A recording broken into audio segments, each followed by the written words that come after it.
Yo, kembali lagi di channel Vokauser Anime. Pukul 7 malam, ruangan itu remang, nyaris gelap. Hanya diterangi cahaya bulan yang menyusup dari pintu kaca. Jam bandul tua berdenting pelan di sudut ruangan. Bandulnya berbentuk burung, kini basah oleh percikan darah yang belum mengering. Di dekat pintu, seorang pemuda berdiri tenang di antara kekacauan. Ia mengenakan handsfree. Suaranya mengalun datar melalui sambungan telepon. Ini aku. Pukul 7 malam waktu Korea. Target udah dieliminasi. Gak ada jejak emosi dalam nada bicaranya. Seolah ia baru aja menyelesaikan tugas sekolah, bukan mencabut nyawa seseorang. Di belakangnya, seseorang pria parubaya tergeletak berlutut kaku, bersimbah darah yang mengalir hingga membasahi lantai. Dua bilah pisau tergeletak menyilang di depan tubuhnya, sisa dari pertarungan yang berlangsung sengit hingga detik-detik terakhir. Barang-barang di ruangan itu berserakan gak beraturan, jejak dari sebuah pertarungan hidup dan mati. Yang membuat semua ini semakin ganjil, di antara barang-barang yang berserakan itu, ada sebuah jas seragam sekolah. Entah dilepas begitu aja sebelum pertarungan ataupun gak sengaja terlepas saat pertikaian terjadi. Sebuah nama tersemat di dada jas itu, bertuliskan Ryu Gangmin. Bagi orang lain mungkin sulit membayangkan sosok pembunuh berdarah dingin ini adalah seorang murid biasa. Anehnya, hal yang paling mengganggunya bukan darah di tangannya, melainkan kenyataan bahwa ia tidak bisa membeli rokok sesuka hatinya karena statusnya sebagai pelajar. Pertanyaannya sekarang, siapakah sebenarnya Ryu Gangmin itu? Sebagai orang yang baru kembali ke Korea, Ryu Gangmin menyesal dirinya gak mengisi penuh kopernya dengan dot sebelum terbang ke negara tersebut. Ini murni karena gejala putus obat yang terus membuat dia ingin mengisap dot. Dalam perjalanan menyusuri kota, Gangmin sungguh merasa Korea telah banyak berubah dari 10 tahun yang lalu. Mulai dari anak SD yang gak boleh beli alkohol dan rokok lagi untuk ayah mereka, bentuk bangunan kota yang semakin futuristik, jajaran mobil mahal ada di mana-mana, hingga standar kecantikan wanita yang semakin menonjolkan kemewahan penampilan luarnya. Tapi saat menyaksikan instalasi bebek raksasa di danau tengah kota, Gangmin merasa ada satu hal yang masih sama. Bunga sakura di taman danau itu masih seperti yang dulu. Ngelihat ada keluarga kecil yang mau menikmati sup bebek di dekat taman itu, spontan kenangan masa kecilnya dulu berputar di kepala Gangmin. Kala itu Gangmin kecil dipangku oleh sang ayah di punggungnya. Mereka berjalan bareng bersama sang ibu di tempat yang sama seperti sekarang. Taman dengan bunga sakura yang berjatuhan dari pohonnya. Gangmin ingat waktu itu dia menyebut bunga sakura yang jatuh itu sebagai popcorn jatuh dari pohon. Ayahnya segera meluruskan kalau itu bukan popcorn. Makanya dia pun mengajak Gangmin pergi ke bioskop supaya beli popcorn sungguhan. Saat ayah nanya apa ada film yang ingin anaknya lihat, dengan antusias Gangmin kecil pun menjawab, The Secret Lesson of the Lady Professor, sebuah judul yang ternyata juga disukai oleh ayah dan juga ibunya. Guguran bunga sakura waktu itu masih sama persis seperti sekarang, berhasil memicu memori indah yang bisa Gangmin kenang untuk waktu yang lama. Tapi tiba-tiba lamunannya buyar oleh bunyi bip panjang dari alat navigasinya. Sambil mengeluarkan gawai pelacak itu dari jas sekolah, Gangmin melepaskan nafas kecewa. Bahkan gak ada waktu untuk nostalgia. Ya, saatnya kembali bekerja. Alat itu menampilkan titik lokasi target yang harus Gangmin temui saat ini. Setelah berjalan cukup jauh, Gangmin yang mulai gerah dan membuka jas sekolahnya akhirnya tiba di lokasi target berupa sebuah bangunan supermarket saat sore harinya. Anehnya, kondisi supermarket itu lumayan gelap, bahkan gak terlihat seorang pun ada di dalamnya. Makanya Gangmin pun nekat masuk ke dalam untuk mengambil sebungkus rokok sambil menunggu situasinya. Tapi tiba-tiba terdengar suara seseorang dari supermarket itu yang membelah kesunyian. Apa murid sekolah boleh merokok. Orang itu saat ini ternyata sedang jongkok santai sambil mengumpulkan beberapa cup pop mie sepertinya. Mendengarkan teguran itu, Gangmin pun langsung berdiri mendekat sambil bilang, "Oh, ada orang ternyata. Ayahku menyuruhku untuk membelikan rokok. Ini kartu ayahku. Tolong beri opsi cicilan selama 36 bulan." Gangmin pun dengan pedenya segera meletakkan kartu hitam di atas meja kasir, berharap bisa segera membayarnya dengan kartu sultan itu. Untuk sesaat, keheningan canggung pun terjadi. Sebelum akhirnya, kecanggungan itu pecah oleh suara orang yang jongkok tersebut. "Aku juga pelanggan, nak." Mendengarkan itu, Gangmin langsung menimpali. "Oh, maaf. Aku menonton banyak drama Korea saat aku tinggal di luar negeri. Jadi aku salah mengira bahwa Anda seorang pemilik toko yang selalu ada di toko." Mendengarkan jawaban santai si pemuda, pria jongkok di dekat rak yang kebetulan ada katernya pun bilang, "Tentu enggak. Aku juga baru di sini. Sebenarnya aku baru pulang dari luar negeri." Sontak Gangmin pun merespon dengan nada curiga. "Oh, kebetulan sekali ya. Sepertinya kau bekerja di bisnis yang sama sepertiku. Ada kontrak." Dan tebak, belum habis Gangmin bicara, tiba-tiba pria itu mengambil cutter di rak dan melepaskan tusukan maut secepat mungkin tepat ke arah leher Gangmin dengan melewati celah kolong rak tersebut. Seiring bilah tajam cutter itu nyaris merobek leher Gangmin, pria itu pun merespon dingin, "Pembunuh bayaran dari luar negeri kah? Kau kesini untuk menghabisiku?" Namun gilanya siapa sangka serangan fatal barusan mampu dipatahkan Gangmin secepat kilat. Ia menahannya tanpa keringat, murni hanya menggunakan sebuah snack kemasan yang kebetulan ada di supermarket itu. Setelah memblokir serangan, Gangmin pun langsung membalas, "Cepat tanggap sekali kau ya, pengkhianat organisasi." Tanpa ragu secuil pun, Gangmin segera menangkap leher pria itu langsung melewati kolong rak.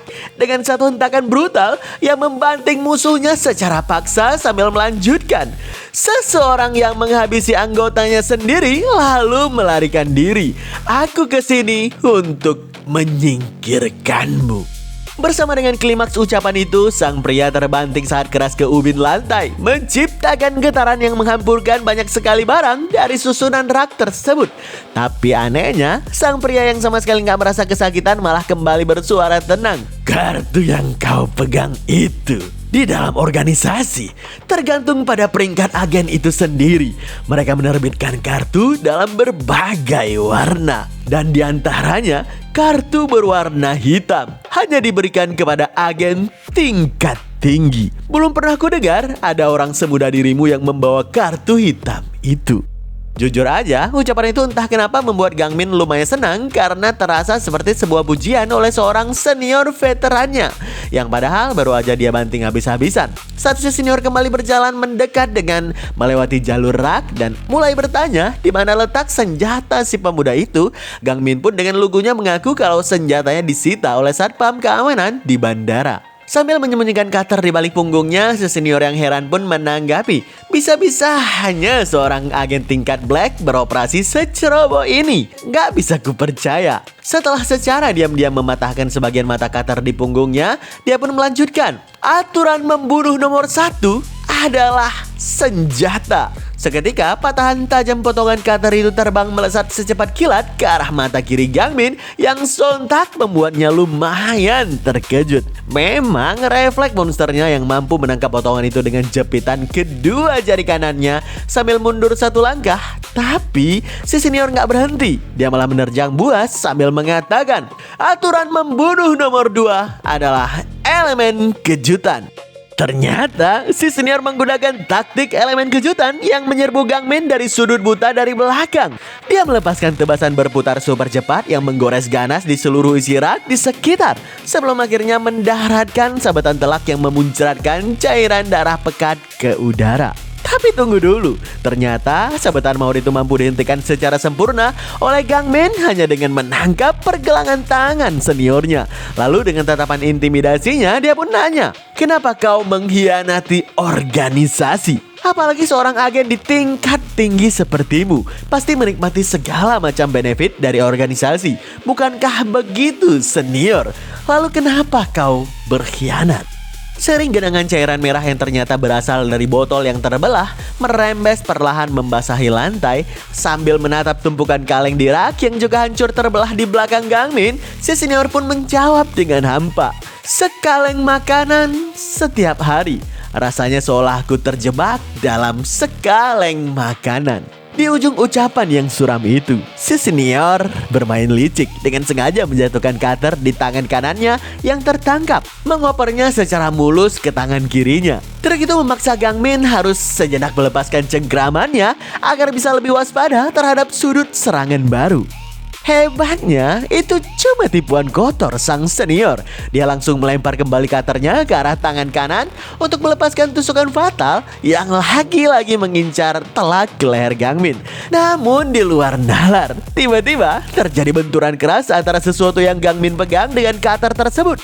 Suara dentingan itu membuat si senior kaget luar biasa. Ternyata dengan kecepatan tangan yang melampaui batasan manusia, Gangmin berhasil menarik tutup kaleng di rak belakangnya guna menangkis sempurna tusukan fatal barusan. Kemudian dia pun memamerkan senyum meremehkan ketika berbicara.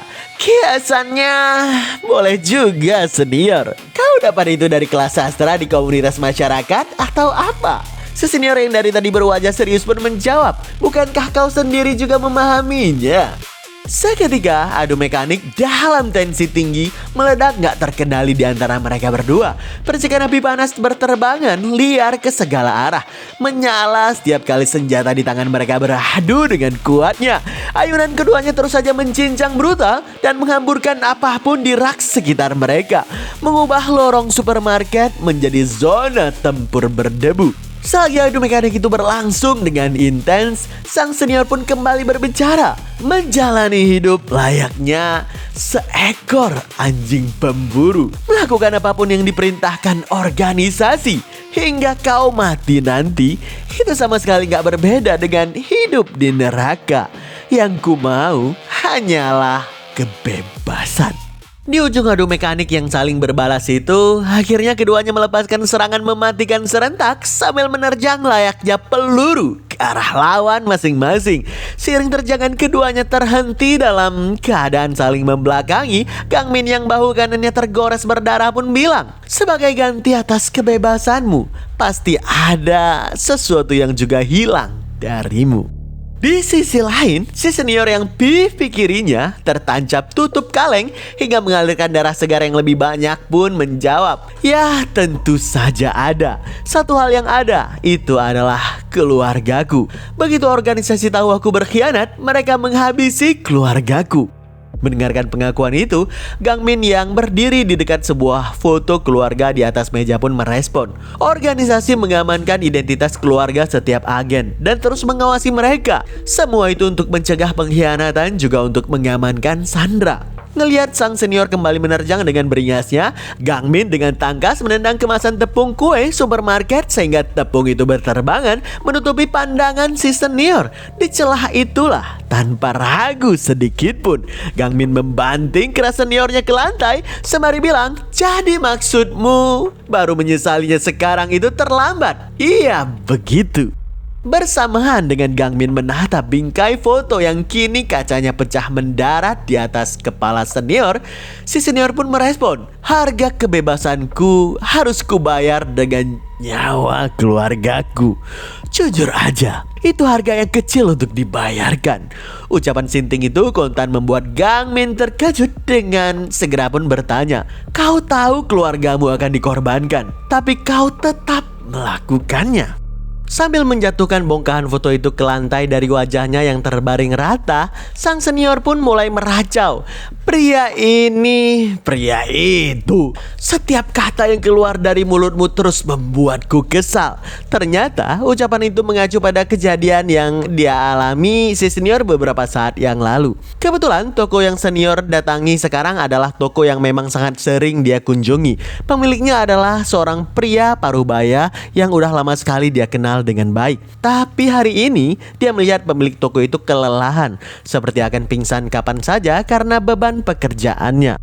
Karena merasa khawatir, si senior saat itu sempat bilang, "Gimana kalau kau menutup toko dan beristirahat saja?" Sambil menatap lelah pada foto keluarga di meja yang saat itu masih utuh, pemilik toko pun menjawab, "Kalau aku beristirahat, gimana dengan keluargaku?" Kembali ke momen pertarungan berdarah saat ini, sang senior yang terbaring pun melontarkan pujian sinis kepada pemilik toko di hadapan Gangmin. Dia cukup baik, bukan? Seorang tulang punggung keluarga yang mengabdikan dirinya untuk merawat istri yang sedang terbaring sakit dan sekumpulan anak-anak yang belum mengerti apapun. Bekerja keras sepanjang hidup demi keluarga. Di dalam toko yang ukurannya bahkan gak lebih besar dari lemari pakaian. Dasar orang yang bodoh. Di ujung rentetan perkataan gila itu, mata Gangmin seketika terbuka dengan lebar, menyadari fakta horor. Dia mendapati tubuh pemilik toko yang ada di foto hancur itu kini udah terkapar tewas menggenaskan dengan kepala berdarah melubangi kaca televisi. Ngelihat pemandangan tragis itu, Gangmin pun sontak nanya dengan keheranan, "Jadi itu alasanmu menghabisi orang lain?" Si senior yang kini sekuat tenaga berusaha bangun, menjawab bengis sambil memancarkan aura kegilaan pekat yang begitu kentara. "Aku kesal mendengarkannya membicarakan soal pengorbanan pada keluarga. Seakan-akan pengorbanan adalah suatu kebahagiaan.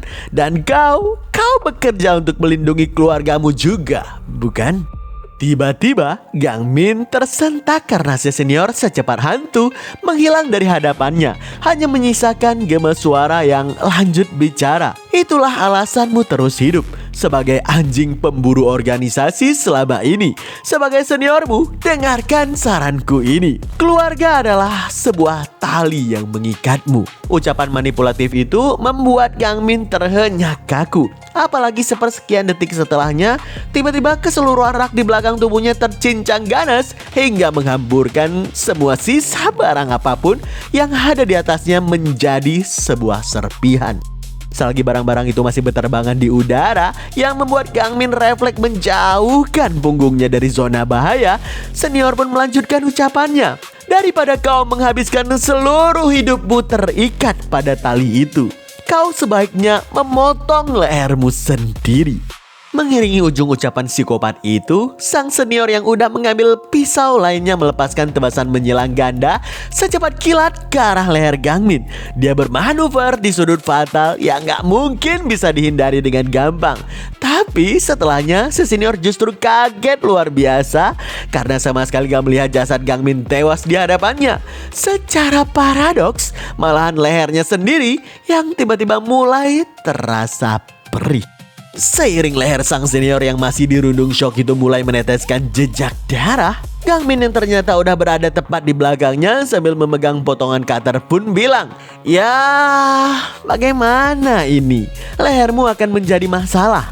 Pisaunya terlalu kecil untuk tugas semacam ini." Apa? Bagaimana kau?"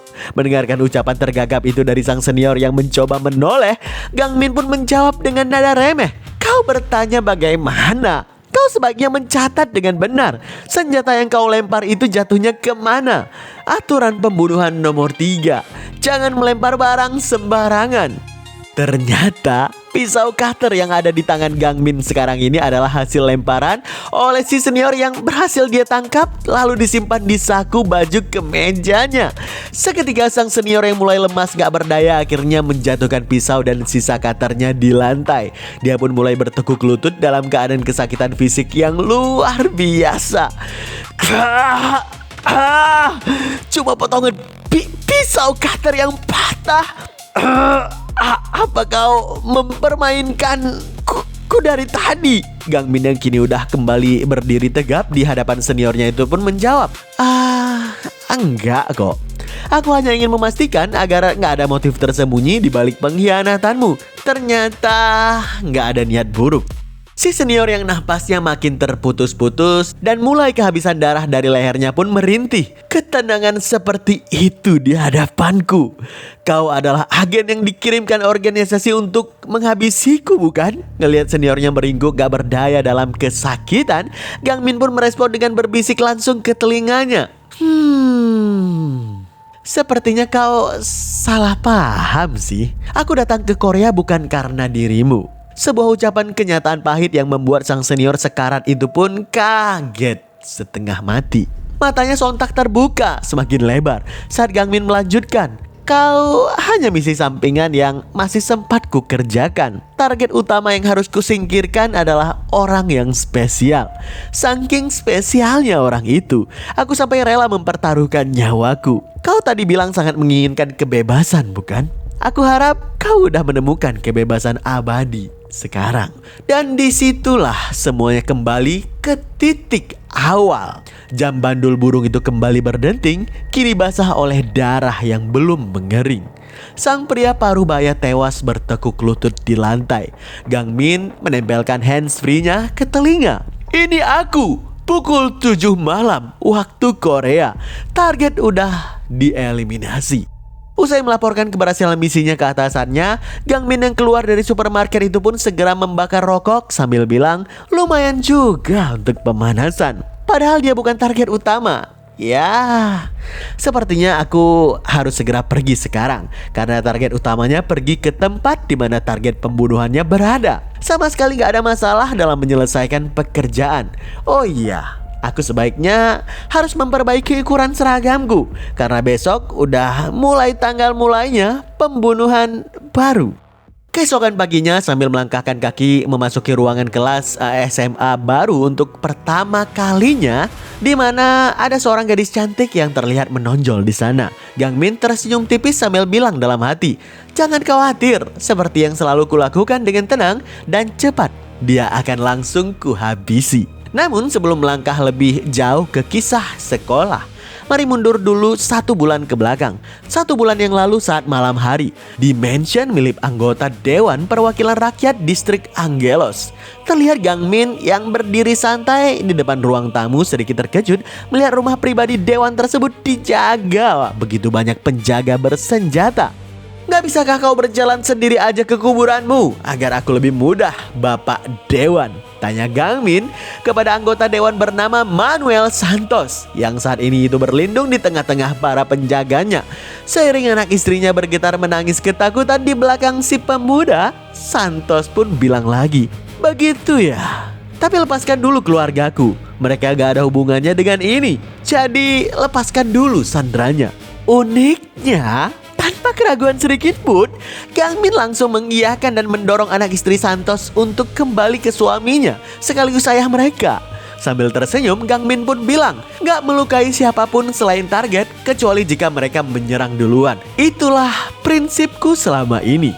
Sayangnya, kebaikan itu langsung dimanfaatkan oleh sang anggota Dewan. Syukurlah, bersiap menembak semuanya. Teriakan itu seketika membuat seluruh penjaga menodongkan pistol mereka kepada Gangmin yang sontak membuat dia lumayan kesal. Parahnya lagi, si anggota Dewan masih aja meremehkan. Siapa sangka, ternyata kau punya sisi yang lembut seperti itu. Kau bahkan bukan kontraktor grade B. Tapi aku sempat takut kalau kau mungkin berasal dari Batala. Sering letusan senjata membelah keheningan malam itu, Santos sungguh gak pernah tahu bahwa perintah menembak yang baru aja dia teriakan akan menjadi keputusan terakhir yang pernah dia buat. Kita pindah dulu ke Hotel Kasino Batala. Di waktu yang bersamaan, tempat itu berfungsi sebagai kasino kelas atas, melayani orang-orang kaya yang berjudi dengan taruhan tertinggi. Namun di balik kemewahan yang tampak normal itu, tersembunyi sebuah meja khusus, satu yang hanya bisa diakses oleh orang-orang tertentu. Hari ini, salah satu anggota tertentu tersebut yang merupakan pria berjas berbicara kepada manajer wanita. Hebat ya, sampai berani menerima kontrak pembunuhan secara terbuka seperti ini. Kalian pasti sangat percaya diri. Si manajer pun menjawab kalau pekerjaan kasino mereka dalam tanda kutip adalah sesuatu yang bahkan gak bisa diganggu oleh pemerintah sekalipun. Mendengarkan reputasi mentereng itu, pria berjas tersebut nanya apakah kasino Batala bisa menghabisi target yang dia inginkan. Sambil menggelar kartu remi di meja kasino, si manajer pun menjawab, tentu saja. Kasino kami berisi para kontraktor paling elit. Silahkan pilih salah satu dari ini, tergantung pada kartu apa yang dipilih. Grade kontraktor yang... Belum selesai si manajer menjelaskan, pria berjas yang mengaku udah tahu itu sengaja memilih as sekop di antara semua kartu. Ngelihat itu si manajer pun memuji kalau itu pilihan yang bagus. Tapi pastinya biaya komisinya sangat tinggi. Hebatnya, pria berjas itu membawakan token kasino yang sangat banyak di belakangnya. Angka kemenangan fantastis yang dia kumpulkan hari itu. Dengan penuh percaya diri, sambil memegang kartu as sekop, pria berjas itu pun bilang, "Aku ingin pekerjaannya dilakukan secepat mungkin." Jadi, di mana dia sekarang? Faktanya, sosok as sekop itu saat ini baru aja menghabisi semua pengawal dan juga Manuel Santos hingga darah mereka berceceran kemana-mana. Gak lupa, as sekop alias Gangmin mengatakan pembenaran perbuatannya, gak melukai siapapun selain target, kecuali jika mereka menyerang duluan. Padahal aku udah bilang itu sejak awal. Usai membakar sebatang rokok, Gangmin pun bilang kepada istri Santos yang ketakutan, "Aku turut berduka atas suamimu. Harga untuk dosa-dosaku akan kubayarkan suatu hari nanti." Gangmin pun segera cabut dari mansion penuh darah itu, di mana sang pemimpin terduduk tewas di balkon akibat terkena satu tembakan headshot. Oke, kita kembali ke timeline utama di mana Gangmin memasuki ruang kelas SMA untuk pertama kalinya. Ucapan pertamanya waktu di depan kelas adalah, "Hei kawan, aku belum punya kartu identitas. Jadi apa ada yang punya rokok?" Selagi para murid yang kebingungan, guru kacamata yang sedang mengajar pun heran dengan ucapan sembarangan tersebut. Usai memberitahu kalau dirinya adalah murid pindahan, Gangmin pun memperkenalkan dirinya di depan kelas sebagai Ryu Gangmin dari Daejeon. Padahal aslinya dia adalah as sekop dari organisasi kontrak pembunuh Batala. Begitu Gangmin menyampaikan motif pindah sekolah ke Seoul di depan kelas agar bisa masuk ke universitas yang bagus, sebenarnya dia sedang dalam misi untuk mengeliminasi target. Dia sengaja mendaftar dengan menyamar sebagai murid sekolah, mengingat betapa amannya negara Korea, sehingga nggak mungkin untuk melakukan pembunuhan secara mencolok. Saat Gangmin bilang kalau motifnya itu murni pemikiran orang tuanya aja, sedangkan dirinya ingin bersenang-senang di sekolah, aslinya dia harus menggunakan penyamaran ini untuk mendekati target secara alami dan langsung mengeliminasinya. Pertanyaannya, kenapa Gangmin memilih sekolah itu? Oke, kita mundur ceritanya saat manajer kasino wanita memanggil Gangmin ke Hotel Batala. Kala itu, sang manajer bilang ke Gangmin, target ini warga negara Korea Selatan. Saat ini dia tinggal di Seoul. Tapi ada satu masalah dalam misi ini. Kami nggak tahu siapa targetnya. Gangmin yang terhenyak langsung menanyakan protes. "Hah? Omong kosong macam apa itu?"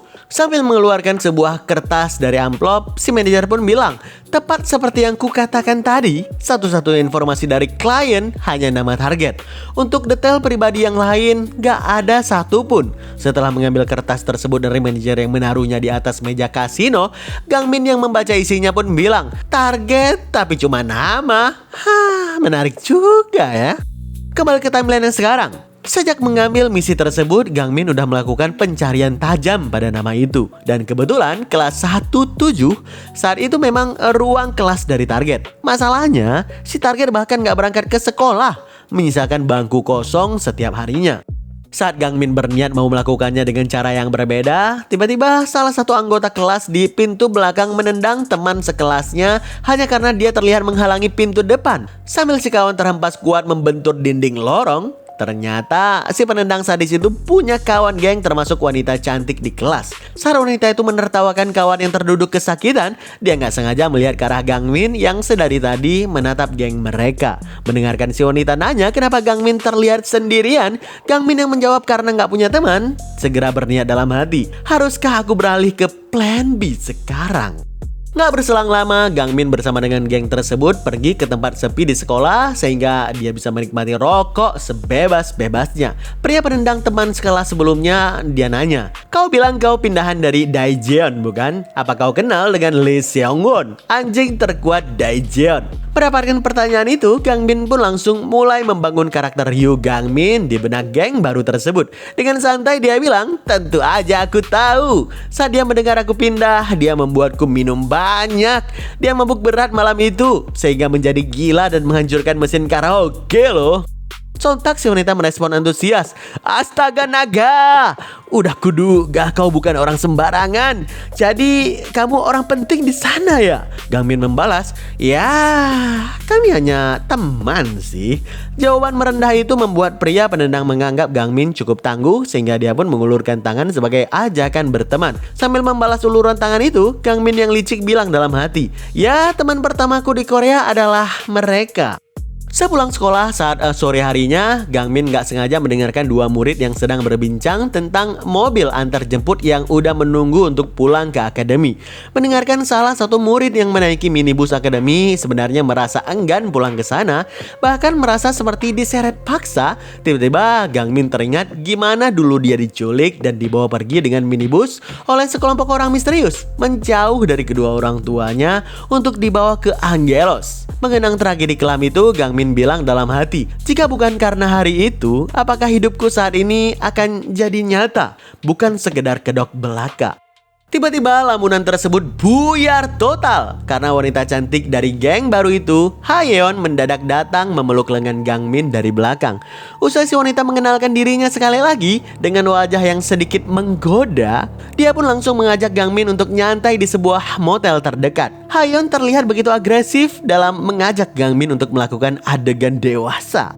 Tapi melihat kelakuan frontal itu, Gangmin yang meneteskan keringat pun bilang dengan wajah yang canggung, apa ini yang mereka sebut bully? Anehnya, siapa sangka semua teman pria satu gengnya ternyata juga bersembunyi di kamar motel tersebut untuk merekam ekspresi terkejut Gangmin saat digoda Hayeon. Sontak mereka pun tertawa lepas dan bilang, lihat wajah keparat itu, kau yakin dia pasti ngompol? Sontak Hayeon pun ikutan tertawa sampai terkocok perutnya, sekaligus nanya gimana aktingnya barusan. Gangmin yang heran spontan nanya kenapa mereka melakukan ini kepadanya. Pria penendang yang juga berada di kamar tersebut pun menjawab dengan sinis, kenapa kalian melakukan ini katamu? Justru ini yang ingin aku tanyakan. Ryu Gangmin dari Daejeon. Asal kau tahu, Lee Seong-won yang kutanyakan padamu di sekolah sebelumnya, dia nggak bisa minum. Rupanya dia menderita penyakit saluran pencernaan sejak kecil. Aku sempat menelponnya dan nanya, tapi dia nggak tahu tentangmu. Dengan begitu, kedok cool yang mau Gangmin bangun terbongkar begitu saja.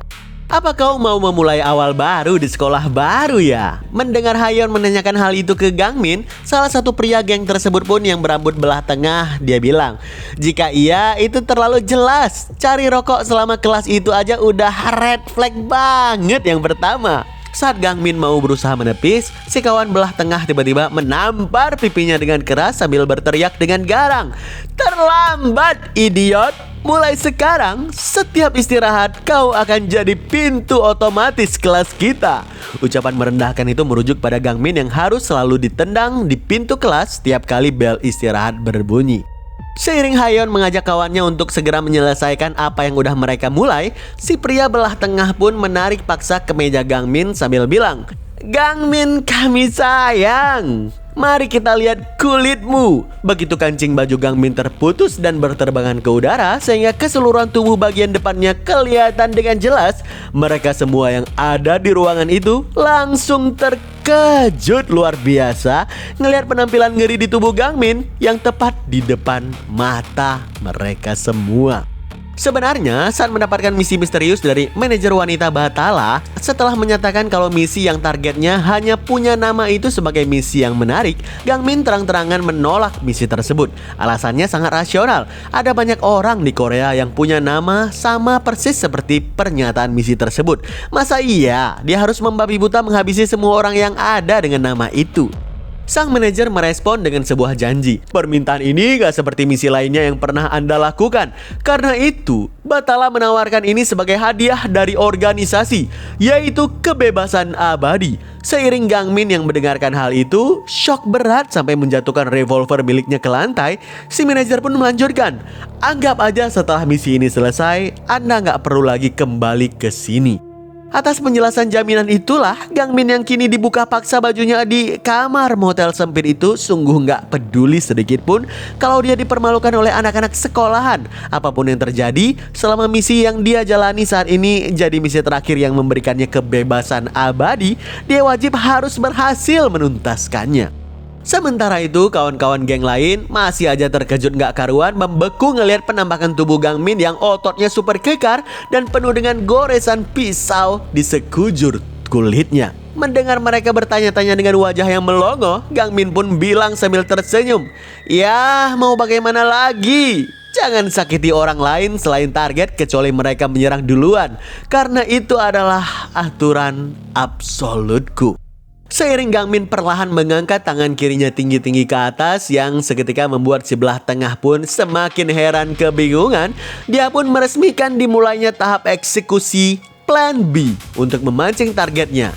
Tanpa ragu, Gang Min melayangkan tamparan brutal dan keras ke wajah belah tengah itu. Hantaman itu membuat pipinya bergelombang instan hingga dia terhempas ke samping dalam keadaan mulut dan hidung yang menyemburkan darah segar layaknya keran bocor. Selagi Hayeon dan beberapa rekan geng yang lain mematung dengan mata dan mulut mereka yang terbuka dengan lebarnya akibat ngelihat aksi kekerasan berdarah dingin itu, Gang Min pun bilang dalam hati, "Dekati tokoh berpengaruh di sekolah, buat pesona yang akan menarik minat mereka, lalu pancing mereka untuk menyerangku." Karena itulah Gang Min kini sengaja melontarkan provokasi. Wah, mengendalikan kekuatan ternyata jauh lebih susah dari yang kukira. Selanjutnya, maju, ayo coba lagi. Mengiring ucapan tersebut, Gang Min melipat lengan kemeja panjangnya sambil memancarkan aura intimidasi pekat yang membekukan seluruh ruangan. Spontan hal itu membuat pria penendang teman sekelas berkucuran keringat dingin. Tapi yang jelas mereka satu geng ini sama sekali belum tahu kalau kengerian monster yang Gang Min pancarkan saat ini belum ada apa-apanya dibandingkan tragedi berdarah 6 tahun yang lalu. Kala itu di sebuah pulau pribadi gak berpenghuni milik Batala yang bernama Kamayatan, terlihat Gang Min yang masih mengikuti training sedang diceburkan ke dalam laut dalam keadaan tubuh terikat rantai yang disambungkan ke pemberat ban besar. Trainer yang melatih Gang Min berteriak via tiang pengeras suara, "7 menit telah berlalu, waktu tersisa 3 menit lagi. Apa kau menunggu jadi santapan hiu trainer Yu Gang Min?" Latihan yang Gang Min jalani saat itu sungguh berat. Hingga 8 menit berlalu pun dia belum berhasil melepaskan diri dari rantai. Padahal pembuluh kapiler di paru-parunya nyaris akan meledak. Untungnya di detik-detik terakhir ketika dia nyaris jadi santapan ikan, Gang Min berhasil memutuskan rantai-rantai tersebut agar kembali ke pinggir pantai.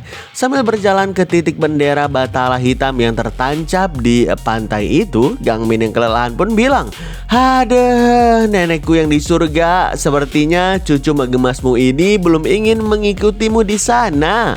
Baru aja Gang Min menghela napas panjang saat menyentuh tiang bendera itu, tiba-tiba seseorang menodongkan pistol ke kepalanya sambil bilang, "Lewat batas waktu, kau lebih dari 1 menit." Ucapan itu berasal dari trainer kacamata hitam yang di sekujur tubuhnya penuh dengan tato. Ngelihat itu, Gang Min sama sekali nggak gentar dan hanya bilang, "Nenek, sepertinya aku." Di ujung ucapannya itu tiba-tiba terdengar suara tembakan yang membuat para burung pantai berterbangan ke segala penjuru. Uniknya, trainer yang menembakkan barusan kini terbaring di pantai dalam keadaan tangan kanan tertancap tiang bendera. Dia pun bilang ke Gang Min yang kini menodong balik dengan pistol rebutan, "Wah, nenekmu pasti kecewa menggunakan barang di sekitar untuk keluar dari masalah. Itu adalah cara berpikir seorang profesional. Kau bahkan gak bergeming saat pistol diarahkan ke mukamu. Apa itu upaya terakhirmu sebelum mati?" Gang Min yang terus saja menodongkan pistol pun menjawab, "Kau pikir aku bodoh? Ini adalah hal yang wajar. Tembakan pertama itu kosong untuk mencegah pelepasan gak disengaja alias pelurunya palsu. Tapi untuk yang ini pasti peluru asli." Mengiringi ucapan itu, Gang Min melakukan kokangan pistol sekali lagi yang membuat trainer kacamata hitam terperanjat bukan main.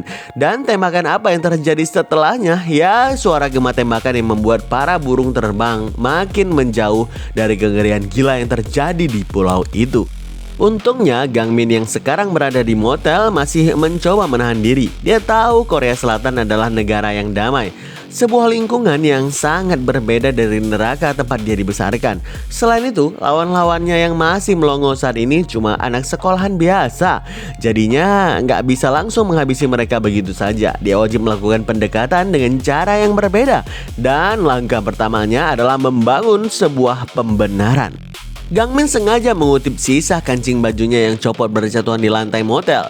Ini murni siasat licik dengan maksud memancing para murid untuk menyerang duluan. Karena nggak boleh terjadi penyerangan sepihak, melainkan harus berupa pertarungan yang disetujui kedua belah pihak.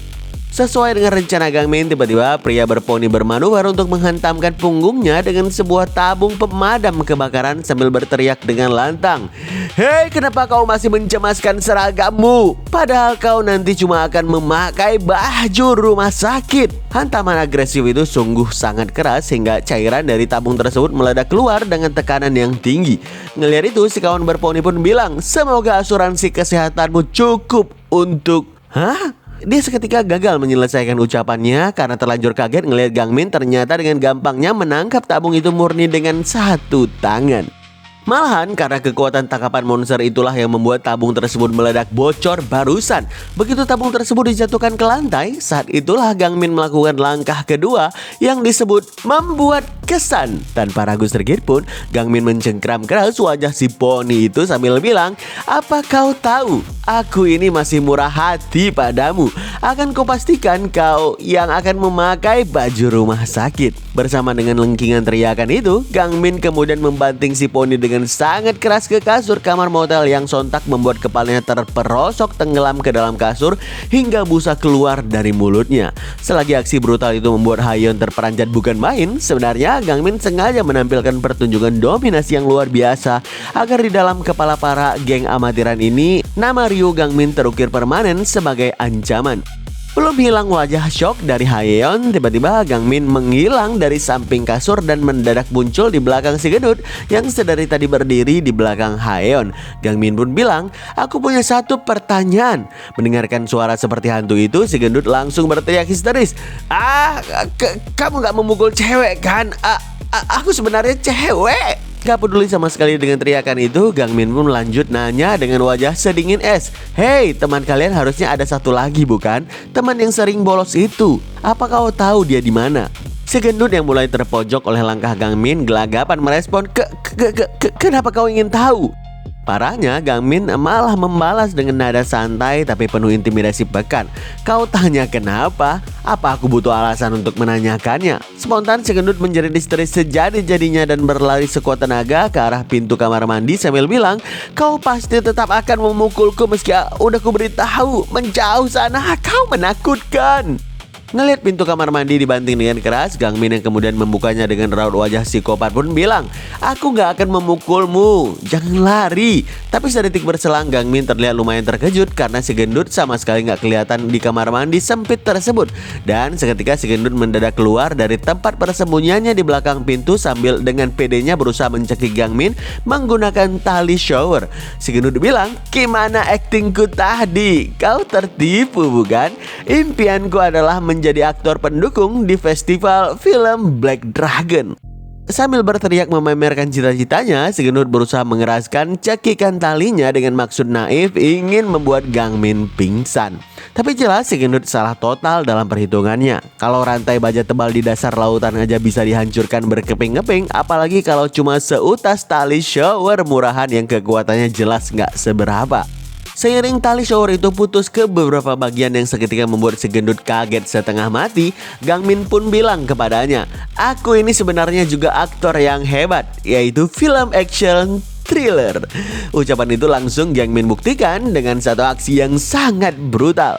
Dia melompat tinggi ke udara untuk kemudian melepaskan jumping X kick yang sangat gila, menghancurkan total pintu kamar mandi sampai berkeping-keping, di mana pecahannya membocorkan keran hingga air berterbangan membasahi kamar mandi. Sedangkan si gendut yang telak terkena tendangannya langsung terkapar kaku di lantai kamar mandi dalam keadaan pipi kanan yang bengkak parah. Gangmin sengaja melakukan serangan berlebihan itu demi menjalankan langkah ketiga, yaitu menanamkan rasa takut, memasukkannya jauh ke dalam insting mereka sekaligus mengisi jiwa mereka dengan teror absolut. Usai berteriak histeris ngeliat kawannya lagi-lagi hancur gak berdaya, Hayeon pun bilang ke kawannya si penendang teman sekelasnya itu, ayo kita lari. Kak, kalau kita pakai sepeda listrik kita bisa pergi menjauh darinya. Mendengarkan rencana kabur itu, Gangmin yang melangkah keluar dari kamar mandi dalam keadaan basah kuyup pun bilang, kenapa sih sampai sejauh itu? Padahal kalian tinggal jawab aja pertanyaanku, bukan? Hayeon yang semakin ketakutan setengah mati segera memaksa satu kawannya yang tersisa agar kabur dengan cepat. Tapi bukannya menurut, si kawan itu malah menggenggam gagang pintu keluar dengan sangat keras sambil bilang, seleksi timnas Youth MMA. Aku adalah orang yang udah difavoritkan untuk menang, hadiah yang besar, dan kehormatan yang tinggi. Saat itu udah berada dalam jangkauanku, andai aja saat itu aku gak menghancurkan tengkorak lawanku. Si kawan MMA itu segera meremas gagang pintu metal tersebut sampai remuk dengan maksud menakuti Gangmin kalau kekuatan ototnya nggak main-main. Setelahnya si kawan MMA memasang kuda-kuda bertarung andalannya sambil berteriak lantang, sebenarnya aku malah merasa begitu bersemangat sekarang. Udah lama sekali sejak terakhir kali aku melawan orang yang cukup kuat, Ryu Gangmin. Ayo bertarung sampai kau hancur. Seiring tantangan itu diucapkan, si kawan MMA langsung menerjang maju sekuat tenaga. Gangmin yang melihat merengsek maju merasa heran, kenapa si kawan ini gak kapok-kapok untuk menyerang. Padahal dia udah lihat dengan matanya sendiri gimana tiga rekannya ini terkapar gak berdaya saat ini. Akibat terjangan itu, benturan fisik mematikan pun terjadi, menghasilkan suara dan getaran yang merambat sangat intens. Dan inilah kelucuannya, getaran ganas itu membuat pasangan muda-mudi di kamar sebelah kebingungan dan malu. Kok ada pasangan yang keliarannya itu separah itu? Konyolnya, sang pria yang tiba-tiba merasa bersemangat pun bilang, mereka berisik sekali ya, jadi ayo kita imbangi mereka. Oke, mulai sekarang kita akan membuat suara yang sangat keras sampai tembok bergetar. Baru aja pria hidung belang itu mengatakan niat sambil memberikan acungan jempol untuk menyenangkan pacarnya, tiba-tiba tembok kamar mereka yang udah hancur jebol duluan gara-gara ada tubuh seseorang yang terhempas dahsyat dengan begitu kuatnya. Ngelihat hal itu, sang pria yang bahkan belum sempat menurunkan jempolnya hanya bisa mematung beku sampai berkucuran keringat dingin. Di dalam otaknya, dia masih mengira pasangan di sebelah permainannya terlalu gila sampai sanggup menjebol dinding. Padahal aslinya, kehancuran itu adalah eksekusi dari langkah keempat Gangmin, yaitu memusnahkan pemimpin gengnya. Si kawan MMA yang terhempas keras sambil menjebol dinding barusan kini terlihat pingsan dengan lidah keluar dari mulut, di mana bahu kanan dan kedua pahanya remuk masuk ke dalam, dan area perutnya juga bernasib sama akibat tendangan final super dahsyat dari Gangmin. Gangmin sendiri yang melihat itu dari balik tembok yang jebol bilang dengan santai sambil menggaruk kepala, waduh, konstruksi di bawah standar sungguh masalah serius akhir-akhir ini ya. Dengan pemimpin grup yang musnah, maka grup pun kehilangan kendali. Dan alasan kenapa Gangmin melakukan langkah-langkah membosankan tersebut, itu semua demi mempersiapkan langkah terakhir. Seiring Hayeon yang memaki ketakutan akibat gak bisa kabur gara-gara si kawan MMA yang merusak gagang pintunya, Gangmin sengaja melangkah mendekati si kawan, dan dia pun bilang dengan nada intimidasi yang membuat jantung Hayeon serasa akan copot, apa yang kau lakukan? Namun sedetik kemudian nadanya tiba-tiba melembut saat mengatakan, seharusnya kau dorong pintunya, bukan ditarik. Begitu pintu tersebut terbuka dengan gampang, saat itulah Gangmin mengeksekusi langkah kelimanya, yaitu belas kasih. Pastinya Hayeon yang kepalang ketakutan jatuh terduduk ke lantai, dan dia pun bilang, bangsat, aku minta maaf, aku akan melakukan apapun, jangan pukul aku. Mendengarkan rintihan itu, Gangmin pun bilang dalam hati, ya saat teror mereka mencapai puncaknya, tawarkan sebuah bantuan. Karena itu Gangmin mendekati sambil jongkok, dan dia pun bilang, aku gak pernah berniat memukulmu. Sebenarnya aku ingin bantuan sederhana. Dari semua orang yang ada di sini, hanya kau yang bisa melakukannya. Kau akan melakukannya untukku, bukan? Seiring Gangmin mengatakan itu sambil pelan mengelus rambut panjang Hayeon, otomatis hati Hayeon berhasil Gangmin menangkan secara telak, membuat dia mematuhi tuannya seperti seorang budak. Setelah Hayeon mengiyakan, Gangmin pun mengunci misinya dengan bilang, pertama, tentang murid yang gak pernah sekolah yang kau sebutkan itu, pria seperti apa dia? Hayon terdiam sesaat lalu menjawab dengan nada was-was. Kau akan tahu sendiri jenis orang seperti apa dia setelah melihatnya langsung. Sekarang kita berpindah ke gedung bertingkat terlantar. Masih pada malam yang sama. Saat ini, tepat di lantai paling atas dalam sebuah ruangan tertutup, sedang terjadi perayaan pesta makan sashimi oleh sekumpulan orang atas meledak viralnya salah satu konten video mereka di situs dewasa. Si bos terlihat sangat senang karena total downloadnya meningkat drastis sampai website mereka down. Dan itu semua murni berkat satu video di kamar hotel dengan durasi 12 menitan. Yang bikin si bos heran, bisa-bisanya video yang viral itu adalah video pria tanpa busana. Sepertinya video itu di-download oleh para boti yang sedang kesepian parah dah. Tanpa mempedulikan keanehan itu semua, si bos pun berteriak kegirangan, "Kita jadi kaya raya!" Video itu memang sebuah mahakarya. Tapi kegirangan sesaat itu langsung disanggah tajam oleh salah satu staf mereka. "Sebentar bos, jika grafiknya sekencang itu, polisi pasti akan melacak kita.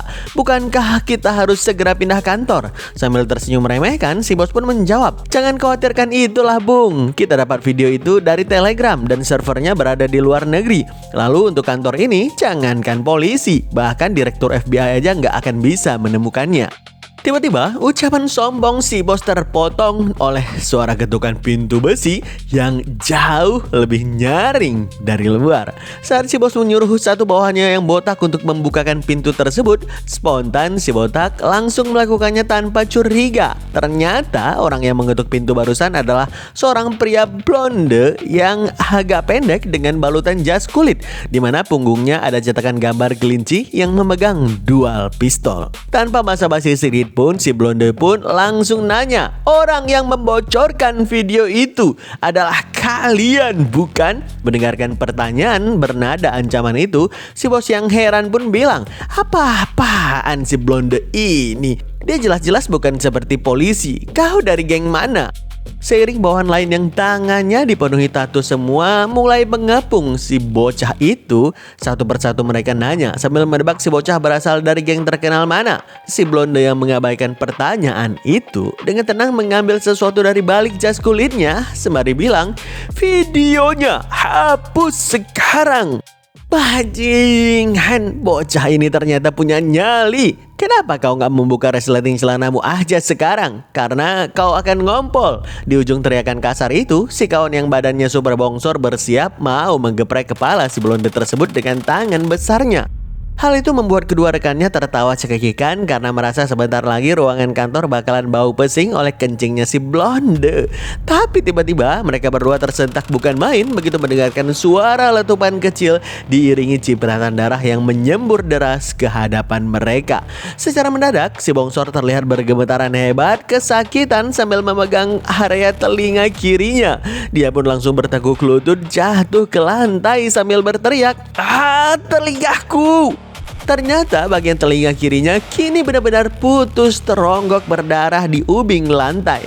Selagi si bongsor terus saja menjerit histeris berantakan, kalau sekarang dia seperti tuli, si botak yang kebingungan pun nanya sebenarnya suara aneh apa barusan itu. Seketika tanpa aba-aba, si blonde menodongkan moncong pistolnya tepat ke depan wajah si botak yang sontak membuat dia langsung jantungan ngeri. Tanpa ragu sepersekian detik pun, si blonde menarik pelatuk pistolnya sehingga tubuh si botak pun kontan terhempas keras ke lantai dalam keadaan wajah yang menyemburkan darah segar. "Pistol! Dia bawa pistol!" teriak rekan lain dengan sangat ketakutan begitu menyadari sepenuhnya senjata mematikan apa yang baru aja melukai kedua teman mereka. Tapi si blonde yang sama sekali gak bergeming sedikit pun, meski cipratan darah udah menempel jelas di pipi kirinya, dia pun bilang dengan nada yang kesal, "Hapus videonya." Sontak si bos yang kini ikutan mandi keringat dingin pun meracau, Tunggu. Enggak, itu bukan suara pistol asli. Apa-apaan ini?" Seketika satu bawahan si bos yang lain mencoba nekat menangkap pistol si blonde dari sudut belakang sambil berteriak, "Serahkan itu bajingan!" Sayang, si blonde dengan sangat sigap segera menarik pelatuk pistolnya yang langsung melubangi kening orang yang mau menangkapnya itu hingga dia ikutan terkapar lemas ke lantai. Seiring si Blonde terus saja bilang untuk segera menghapus video itu, si kawan yang sebelumnya kehilangan telinga bilang ke rekan-rekannya yang lain kalau senjata gila itu pastinya hanya pistol angin bertekanan tinggi. Sehingga tetap aja statusnya cuma mainan. Setelah bilang meyakinkan ke kawan satunya agar jangan merasa takut, mereka berdua pun berusaha menangkap si Blonde secara serentak dari kedua sisi. Tapi asal tahu aja, simbol kelinci memegang dua pistol di punggung jasnya bukan sekedar gambar pajangan biasa. Faktanya, si Blonde ini memang benar-benar punya dua pistol. Sehingga dia pun dengan kilat menembakkan dual pistolnya secara serentak yang langsung menghancurkan kening keduanya sampai mereka berdua terhampas mati ke lantai.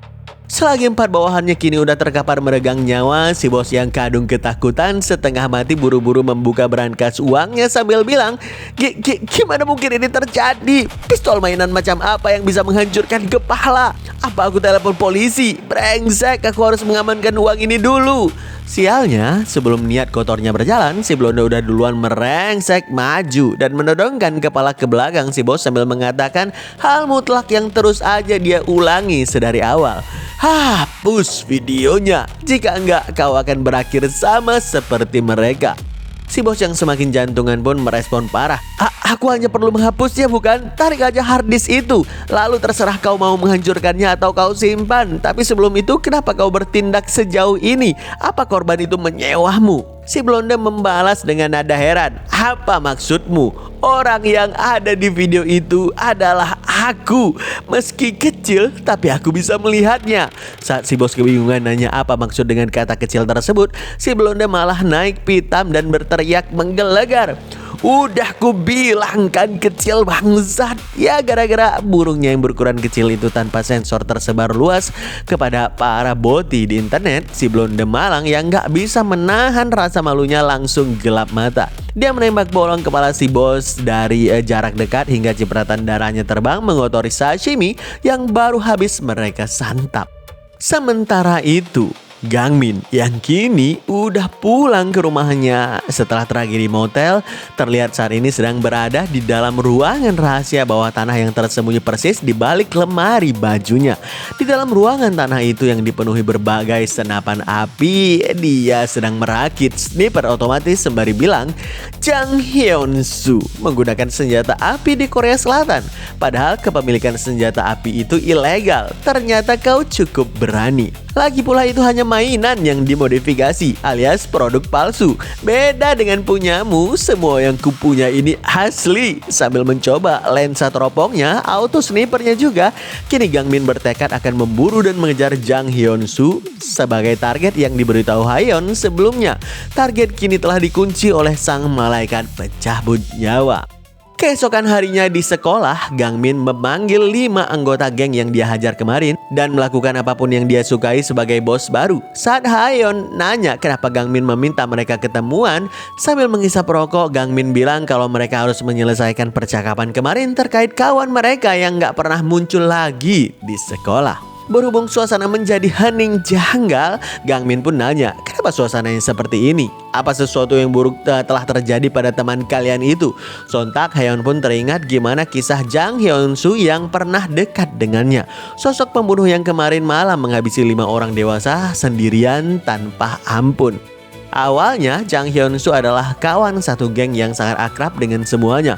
Mereka sering nongkrong bersama, termasuk mendatangi tempat latihan menembak yang ada hadiahnya. Memang tubuhnya paling kecil di antara yang lain, tapi kemampuan menembaknya sangat mengagumkan. Dia mampu mengenai target secara presisi sehingga menaikkan harapan Hayeon untuk mendapatkan hadiah boneka gajah semi gorila setelah si wanita gagal dalam upaya menembaknya sendiri sebelumnya.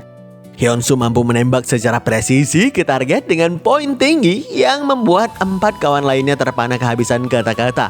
Bahkan si anak MMA yakin bakat Hyun-soo yang luar biasa itu pasti akan dicari oleh militer. Dalam sekejap Hyun-soo memberikan hadiah boneka gajah semi gorila itu berkat skor sempurnanya kepada Hayeon. Mendapatkan hadiah itu, Hayeon tersenyum manja yang jelas bisa menggoda pria manapun. Dia janji akan membalas lain kali kepada Hyun-soo. Sejak saat itu pula, Hyun-soo yang bersyukur memiliki bakat menembak mulai banyak berharap kepada Hayeon kalau si wanita memiliki rasa kepadanya. Namun, kenangan itu terhenti begitu saja di benak Hayeon, seolah ada bagian lain dari cerita itu yang sengaja dikunci rapat-rapat. Jauh di dasar ingatannya, perasaan hangat yang dulu sempat tumbuh, tapi entah kenapa nggak pernah bisa bertahan lama. Kembali ke masa sekarang, terlihat Hayeon kini memakai pakaian modis dan berjalan santai di jalanan kota. Dia sungguh heran kenapa Gangmin tertarik kepada Hyun-soo. Padahal Hayeon udah sangat ingin move on dari Hyun-soo untuk selamanya. Tiba-tiba Gangmin menghampiri Hayeon di jalan sambil bilang, "Kenapa kau bergumam sendirian? Kau mengidap skizofrenia kah?" Ucapan menyebalkan itu membuat Hayeon jengkel. Belum lagi style pakaian Gangmin entah kenapa begitu mirip dengannya hari ini. Dengan ketus, Hayeon pun bilang, "Cih, tapi kenapa kau mau bertemu denganku, apalagi di akhir pekan?" Sontak Gangmin langsung mengatakan sesuatu yang sukses membangkitkan ketakutan Hayeon. "Kau ingat apa yang kau katakan di motel itu, bukan? Kalau kau akan membantuku dengan sesuatu yang sederhana. Aku dengar kawasan ini adalah tempat paling ramai di Seoul. Sebagai seorang anak desa dari Daejeon, ajak aku berkeliling kota ini." Mendengarkan permintaan itu, Hayeon mulai curiga dan dia bilang dalam hati, "Berkeliling Seoul? Beri aku istirahat." Dia menghajar kawan-kawanku sampai babak belur tapi tetap bersikap seolah-olah nggak ada apa-apa. Aku sangat takut dia akan membuatku melakukan hal yang berbahaya. Tapi ternyata Ryu Gangmin itu sepertinya dia menyukaiku. Di titik ini, Hayeon nggak pernah tahu kalau dugaannya benar-benar akan terbalik. Bukan Gangmin yang perlahan jatuh dalam pesonanya, melainkan dirinya sendiri yang tanpa sadar akan mulai tenggelam dalam perasaan yang jauh lebih dalam. Usai Gangmin mengajak Hayeon makan di tempat paling recommended, tiba-tiba ada sesosok misterius yang memotret mereka berdua dari kejauhan. Sekilas ini nampak seperti kejadian biasa. Namun di balik bunyi kamera HP itu, sesuatu yang jauh lebih gelap baru aja mulai bergerak. Setibanya di restoran pilihan Gangmin, Hayeon terkejut bukan main melihat kelakuan Gangmin yang memesan makanan hingga 80 piring bertumpuk di atas meja. Makan dengan gaya berlebihan layaknya seorang bangsawan yang kelaparan. Mendengarkan Hayeon mengejek kalau Gangmin gak pernah kencan sama cewek sebelumnya hingga selera restorannya yang sejelek ini, Gangmin cuma meminta maaf polos. Dia bilang dengan jujur kalau dia gak pernah punya teman sebelumnya. Jadinya dia gak tahu apa yang harus mereka makan. Hayeon seketika menolak dirinya merasa iba atas penjelasan tersebut. Si wanita yang sedang diet ini pun membalas, "Udahlah, makan aja. Kenapa kau malah mengajakku ke tempat bagus seperti ini?" Tapi begitu hidangan disantap rasanya sungguh sangat enak. Hayeon berujung memakannya dengan kelewatan lahap sampai nggak sengaja ninggalin banyak sisa makanan di sekitaran mulutnya. Gangmin yang perhatian langsung membantu menyekam mulutnya dengan kain, menciptakan keheningan canggung yang konyol. Uniknya, momen kebersamaan yang tak terduga ini kembali dipotret oleh sosok misterius. Setelahnya mereka menghabiskan waktu bersama sepanjang hari, mulai dari main ke kebun binatang hingga nyasar ke pameran produk kamar mandi di dalam mall yang besar. Tapi lagi-lagi tanpa sepengetahuan mereka berdua, momen kebersamaan mereka lagi-lagi difoto oleh sesosok misterius. Begitu malamnya tiba, Hayeon yang sengaja berdiri menghadap keindahan lampu luar gedung mall langsung menyuruh Gangmin untuk mengambil foto dirinya sebanyak mungkin sampai dia merasa puas. Gangmin merasa protes keras karena notifikasi di HP Hayeon terang-terangan bilang penyimpanannya udah penuh. Sontak Hayeon pun terkejut dan dia bilang, "Apa? Padahal HP ku punya penyimpanan 1 terabyte." Sekalian aja Gangmin nunjukin notifikasi peringatan itu agar Hayeon benar-benar percaya. Lalu dia nanya, kenapa storage HP sebesar itu bisa sampai habis. Dengan wajah yang mulai memerah karena Gangmin mendekatkan wajahnya, Hayeon menjawab dengan cepat, "Karena penampilanku adalah harta karun nasional dan harus dilestarikan di generasi mendatang." Mereka berdua sama sekali nggak sadar kalau momen bercanda sambil saling menggoda itu lagi-lagi dipotret secara diam-diam oleh sosok misterius. Seiring malam yang semakin larut, saat keduanya berjalan santai di area taman, Gangmin pun mengajak Hayeon untuk memainkan sebuah game tembak sebelum mereka berpisah. Sebuah game yang seketika membuat Hayeon kembali mengenang memori tentang pria blonde sebelumnya, hingga dia terdiam cukup lama menatap lapak tersebut. Keheningan itu pun baru pecah saat si pemilik game menunjukkan senapannya sembari bilang, "Cukup kena 1 dari 10 tembakan dan kalian akan mendapatkan boneka yang lucu." Mendengarkan itu, Gangmin menyahut, "Cuma 1? Kok terlalu mudah?" Mendengarkan si pemuda mengatakan hal tersebut, pemilik game pun membalas dengan ramah, "Ini adalah hadiah yang sempurna untuk pacarmu." Padahal di dalam benaknya sang pemilik game meminta maaf dengan nahan ketawa karena permainannya nggak akan pernah semudah itu. Alasannya konyol, senapan yang dia berikan punya setelan pendidikan yang sangat buruk. Buru-buru pemula, meskipun seorang dari pasukan khusus militer datang mencobanya sekalipun, mereka nggak akan pernah bisa menembak dengan ketepatan itu. Persis seperti rencana licik si pemilik game, begitu Gangmin menembakkan peluru pertamanya, tembakannya melesat di antara barisan target. Ngelihat itu, Hayeon yang terlanjur bosan pun bilang, "Kamu terlihat seperti nggak akan mengenai 1 pun." Tapi Gangmin malah membalas dengan tenang, "Berani bertaruh? Kalau aku mengenainya dan memenangkan boneka itu sebagai hadiah, kamu harus mengabulkan 1 permintaanku." Sebuah ucapan bernada yakin yang membuat Hayeon sedikit menghela napas pasrah. Seiring Gangmin bersiap memuntahkan pelurunya, pemilik game pun tersenyum licik karena menduga semua usahanya pasti akan sia-sia. Namun ternyata siapa sangka rentetan tembakan yang Gangmin lontarkan kali ini semuanya berhasil mengenai target dengan sempurna tanpa celah sedikit pun. Alhasil pemilik game pun bergetar gak karuan menahan shock dan dia bilang, dia mengenai semuanya. Apa dia semacam assassin tingkat atas?" Saat Gangmin nanya apa Hayeon mau coba sekalian, dia pun mengaku kalau ini pertama kalinya dia mencoba menembak dengan peluru gabus. Berhubung Hayeon tetap mau mencobanya, Gangmin pun memberikan arahan detail.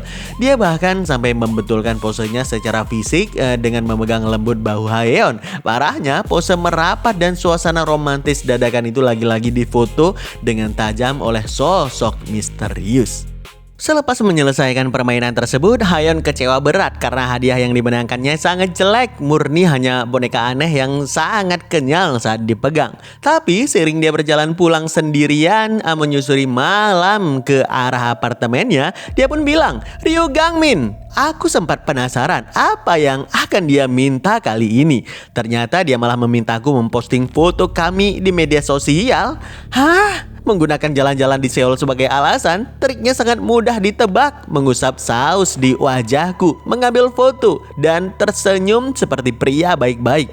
Apa dia pikir itu akan membuatku senang? Benar-benar menyebalkan. Meski mulutnya berkata sinis demikian, tapi faktanya saat ini Hayeon sedang menaiki lift apartemen, wajahnya justru merah padam. Tersenyum di balik pelukan boneka jelek yang katanya nggak dia sukai itu.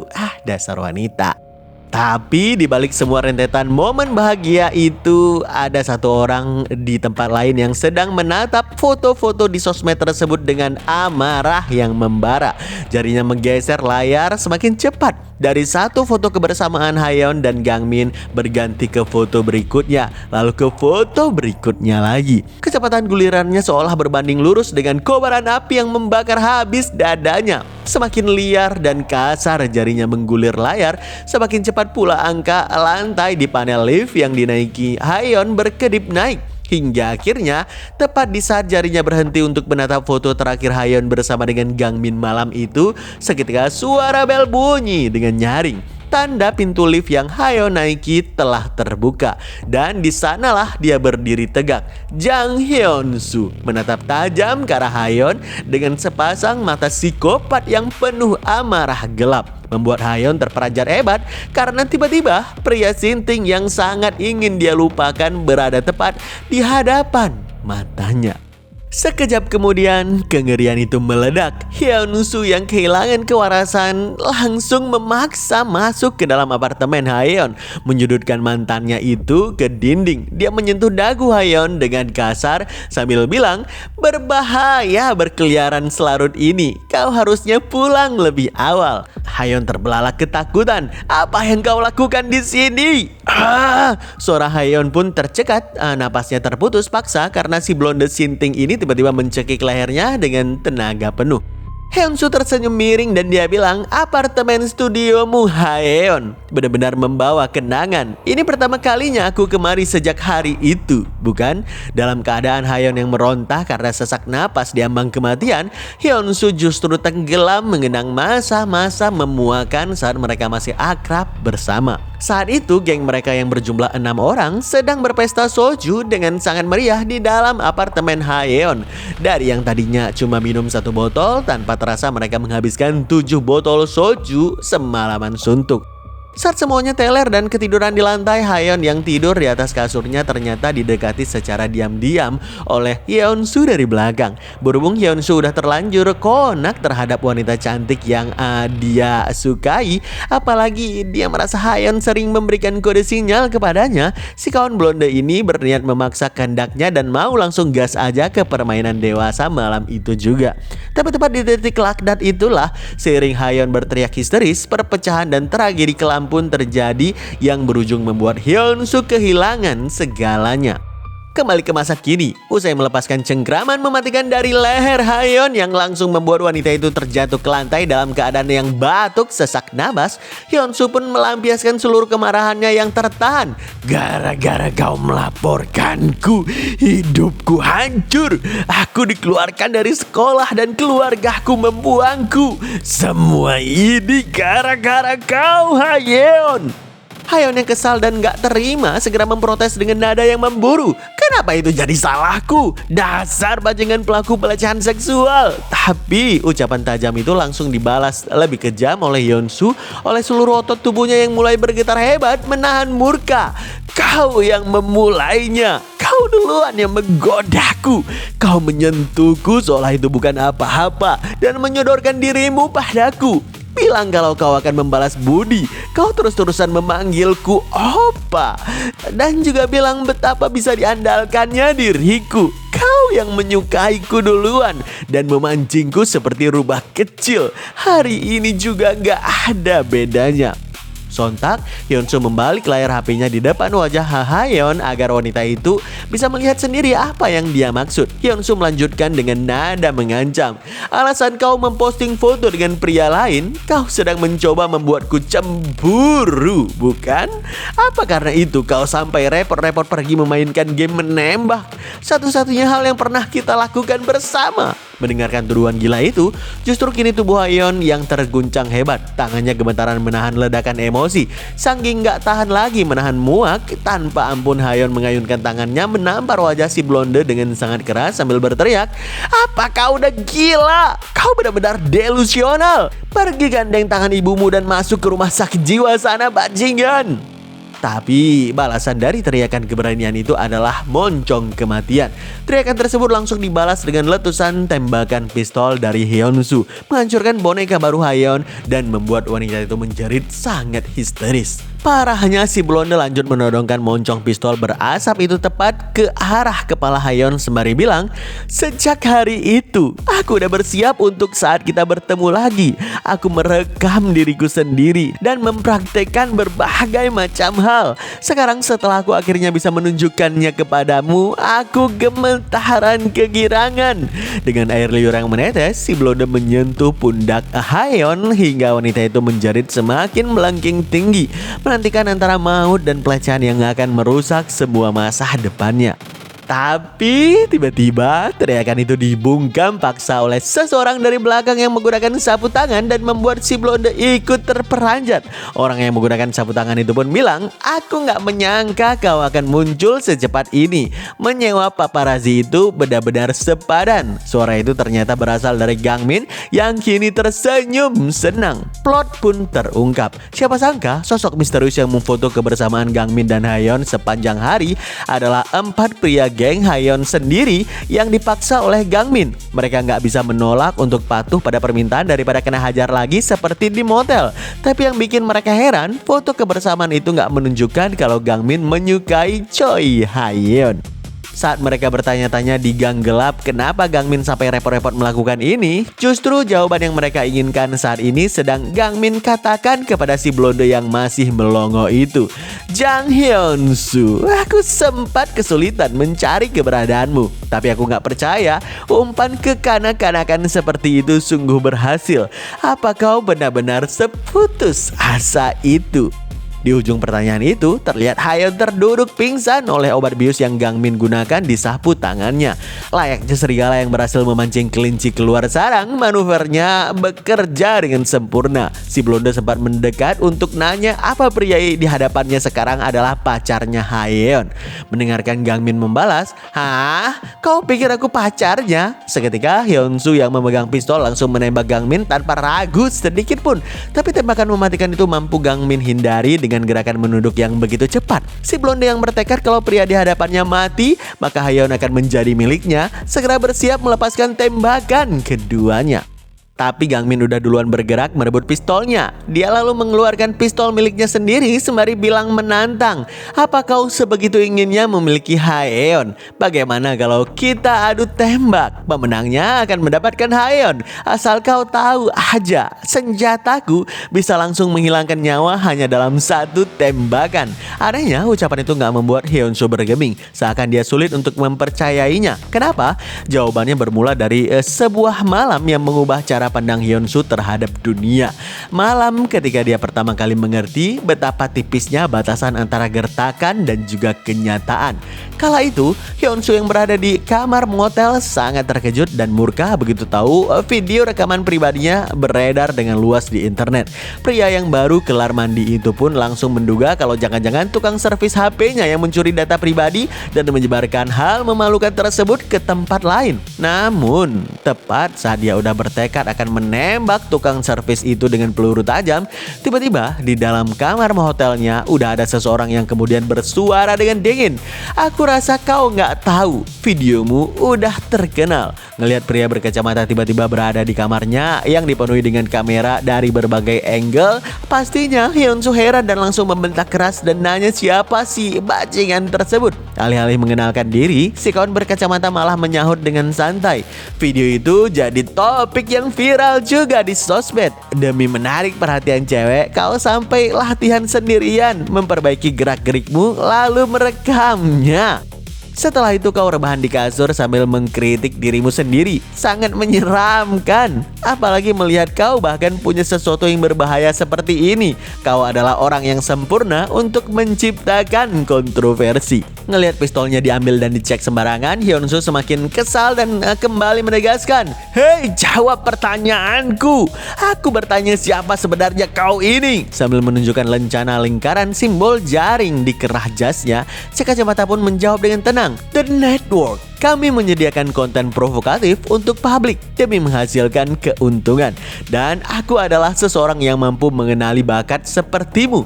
Bakat yang memiliki potensi besar untuk memicu skandal sosial. Tindakanmu Jang Hyun-soo sangat mengesankan untuk disaksikan. Jadi mulai sekarang, maukah kau bergabung dengan kami?" Kembali ke timeline sekarang. Sebagai sosok yang udah kembali bergabung dengan network, Hyun-soo jelas aja gak gentar terhadap gertakan sambal dari pria seumuran dirinya. Makanya saat Gangmin bilang kalau dia bisa menghabisi siapapun dalam sekejap dengan satu tembakan senjatanya, Hyun-soo pun menantang. "Oh iya, kalau begitu tembaklah." Hyun-soo bahkan sampai menarik paksa moncong pistol Gangmin tepat di kepalanya sendiri. Ngelihat Gangmin gak kunjung menarik pelatuk senjatanya, dengan sangat arogan Hyun-soo melontarkan provokasi terakhirnya. "Kenapa? Apa kau takut menarik pelatuk itu?" Di detik itu pula, dor! Gangmin berteriak secara bersamaan dengan ledakan pistolnya yang membuat Hyun-soo terpental ke belakang. Tapi anehnya, kening Hyun-soo malah terlihat seperti gelombang elastis dan gak ada darah setetes pun yang mengalir saat dia terjerembab ke lantai. Seiring si kawan yang kesakitan mengecek keadaan kepalanya sendiri dengan sangat kaget, Gangmin yang ikutan kaget malah berkomentar polos tanpa dosa. "Waduh, kenapa isinya peluru karet? Padahal jelas tertulis di paketnya pengiriman peluru. Jangan-jangan yang dimaksud bukan peluru sungguhan." Mendengarkan itu, Hyunsoo pun menghela napas panjang. Tentu aja mereka nggak akan punya peluru sungguhan. Ini sangat memalukan. Tanpa membuang waktu, secara diam-diam Hyunsoo langsung menggunakan pistol lain di balik jaketnya untuk menembak lurus ke arah Gangmin. Tapi hebatnya, Gangmin mampu menghindari serangan dadakan itu dengan sangat mudah berkat kemampuan pembacaan gerak-gerik yang sempurna. Seiring Hyunsoo kembali memuntahkan peluru berikutnya, kali ini Gangmin merunduk secepat kilat untuk menghindari sehingga peluru itu melesat lurus menghancurkan boneka milik Haeon yang berdiri pas di atas meja PC. Apa ini benar-benar cuma pistol mainan? Anak-anak gak seharusnya bermain menggunakan ini. Siapapun pasti tahu ini adalah ulah profesional. Kau gak mengambil ini bukan? Kata Gangmin yang mendadak merasa kagum pada kekuatan pistol rakitan berbahaya yang Hyunsoo miliki. Memang setelahnya secara beruntun Hyunsoo memuntahkan sisa pelurunya dengan membabi buta. Tapi lagi-lagi Gangmin tetap mampu menghindari gesit dengan teknik sidestep yang luar biasa. Begitu menyadari magazin milik Hyunsoo udah habis peluru, Gangmin pun bilang lagi, "Kau punya catatan kriminal dengan pistol itu. Tapi anehnya kau gak pernah dipenjara sekalipun. Jangan-jangan ada kelompok yang mendukungmu, bukan?" Faktanya, network tempat Hyunsoo bernaung sekarang adalah sebuah organisasi kriminal besar yang sangat terselubung di Korea. Mereka sengaja memanfaatkan dan menggunakan pelajar tersebar rapi di seluruh negeri dan selalu beroperasi melalui banyak sekali kelompok kecil. Mereka sengaja beroperasi sebagai cabang organisasi terpisah yang membuat segala upaya pengungkapan kebenaran di balik organisasi itu menjadi nyaris mustahil dilakukan. Meskipun begitu, Gangmin tetap wajib menemukan mereka bagaimanapun caranya, karena target utama yang harus dia habisi dengan tangannya sendiri berada di dalam organisasi tersebut. Bersama dengan Hyunsoo yang mendadak menerjang maju ke arahnya dan melontarkan serangan membabi buta, baik dengan muntahan peluru ataupun pukulan keras menggunakan badan pistol sambil tiada henti memaki dengan nada cemburunya, Gangmin yang berhasil menghindari semuanya dengan sempurna pun bilang dalam hati, "Pria blonde ini adalah anggota network yang kutemukan dalam penyelidikan. Dia adalah batu loncatan pertamaku untuk mencapai target utama." Seketika hindaran terakhir Gangmin dari sabetan pistol si blonde menjadi jalan buntu karena pergerakannya terhalang oleh rak piring di belakang. Ngelihat celah emas itu tanpa ragu sedikit pun, Hyunsoo kembali memuntahkan peluru secara akurat tepat ke arah kepala Gangmin. Tapi kemudian justru Hyunsoo merasa kesal dan dia bilang, "Jadi sekarat itu rasanya seperti ini ya." Siapa sangka tembakan mematikan barusan ternyata masih mampu Gangmin hindari secara ajaib, dan kini posisi berbalik drastis di mana Gangmin udah menodongkan pistol ke arah kepala Hyunsoo dari jarak dekat sambil membungkuk ke arah bawah. Spontan Gangmin langsung memuntahkan peluru pistolnya secara bertubi-tubi, namun dengan pelurunya yang terbukti masih peluru karet, maka yang terjadi kemudian adalah serangkaian hantaman peluru tumpul elastis yang secara ganas membuat seluruh wajah Hyunsoo memar bintik-bintik sana sini. Nggak lupa Gangmin sengaja menutup serangannya dengan satu kibasan keras badan pistol yang menghantam telak wajah Hyunsoo sekali lagi hingga dia terpental dahsyat membentur meja PC sampai hancur berantakan di belakang. Setelahnya Gangmin dengan nada santai berjalan membuka kulkas milik Haeon untuk meminum sebotol Coca-Cola dingin. Lalu dia pun bilang, "Jadi apa kau masih mau melanjutkannya, Tuan Kriminal?" Hyunsoo yang di sekujur tubuhnya gemetaran menahan sakit hanya bisa menjawab lemah, "Enggak, aku bukanlah yang jahat di sini. Aku hanyalah seorang korban yang dikhianati oleh cinta." Mendengarkan pembelaan konyol itu, Gangmin pun membalas sarkas, "Korban ya, cara yang kreatif untuk melihatnya." Tapi fakta pahitnya, cinta itulah yang sejak dulu hingga sekarang berhasil membuat isi kepala Hyunsoo gila. Saking gilanya, Hyunsoo yang masih mampu berdiri tegak langsung menodongkan dua pistolnya sekaligus ke arah Gangmin dan juga ke arah Haeon yang masih pingsan. Sambil meneteskan air mata frustasi, Hyunsoo mulai meracau liar. "Kalau aku nggak bisa memilikimu, maka nggak seorang pun bisa." Seiring Gangmin yang tersetak heran melihat aksi gila yang nggak terduga itu, Hyunsoo masih aja lanjut meracau tanpa arah. "Karena hidup ini udah hancur, di kehidupan berikutnya mari kita menikah, dasar jalang sialan." Seketika muntahan peluru pun terbang dengan ganas ke arah dua sisi ruangan, menghancurkan benda apapun yang terkena serangannya. Tapi saat selongsong peluru terakhir jatuh berdenting ke lantai, mata Hyunsu malah terbuka dengan lebar selagi dirinya kesulitan bernafas. Siapa sangka dengan gerakan yang super cepat, Gangmin ternyata mampu melindungi tubuh Haeyeon yang sedang pingsan menggunakan pintu kulkas tebal sebagai tameng peluru. Gangmin pun bilang dengan santai, seperti yang diharapkan dari perabotan rumah tangga yang dibuat di Korea, ini sangat tangguh untuk memblokir peluru. Kesal setengah mati ngeliat tingkah Gangmin, Hyunsu kini meracau penuh keputusasaan. Apa-apaan? Siapa sebenarnya kau? Hanya untuk menyelamatkan satu wanita kau sampai melakukan sejauh ini. Kenapa kau melakukannya? Tunggu, jangan bilang gak mungkin. Apakah kalian berdua? Jangan bilang udah di sana. Pertanyaan frustasi itu jelas mengacu ke dugaan liar dari Hyunsu kalau Gangmin dan Haeyeon diam-diam udah pernah beradegan dewasa di atas ranjang pribadi milik Haeyeon. Ngelihat muka murka yang kusut parah dari Hyunsu yang masih sangat berharap dugaan itu salah, Gangmin sengaja memprovokasinya lagi yang seketika membuat mata si blonde itu melotot semakin lebar. Apa kau benar-benar penasaran? Aku sangat malu untuk mengatakannya. Mendengarkan jawaban itu, Hyunsu meraung histeris sejadi-jadinya. Dasar bajingan sialan, akan kuhabisi kau. Namun baru aja Hyunsu hendak menodongkan pistolnya kembali, tiba-tiba senjata di tangannya udah duluan hancur berkeping-keping akibat tembakan peluru presisi dari Gangmin. Ngelihat senjatanya hancur, Hyunsu terperanjat bukan main, lalu cuma bilang, tapi nada bingung itu langsung berubah menjadi jeritan kesakitan yang histeris.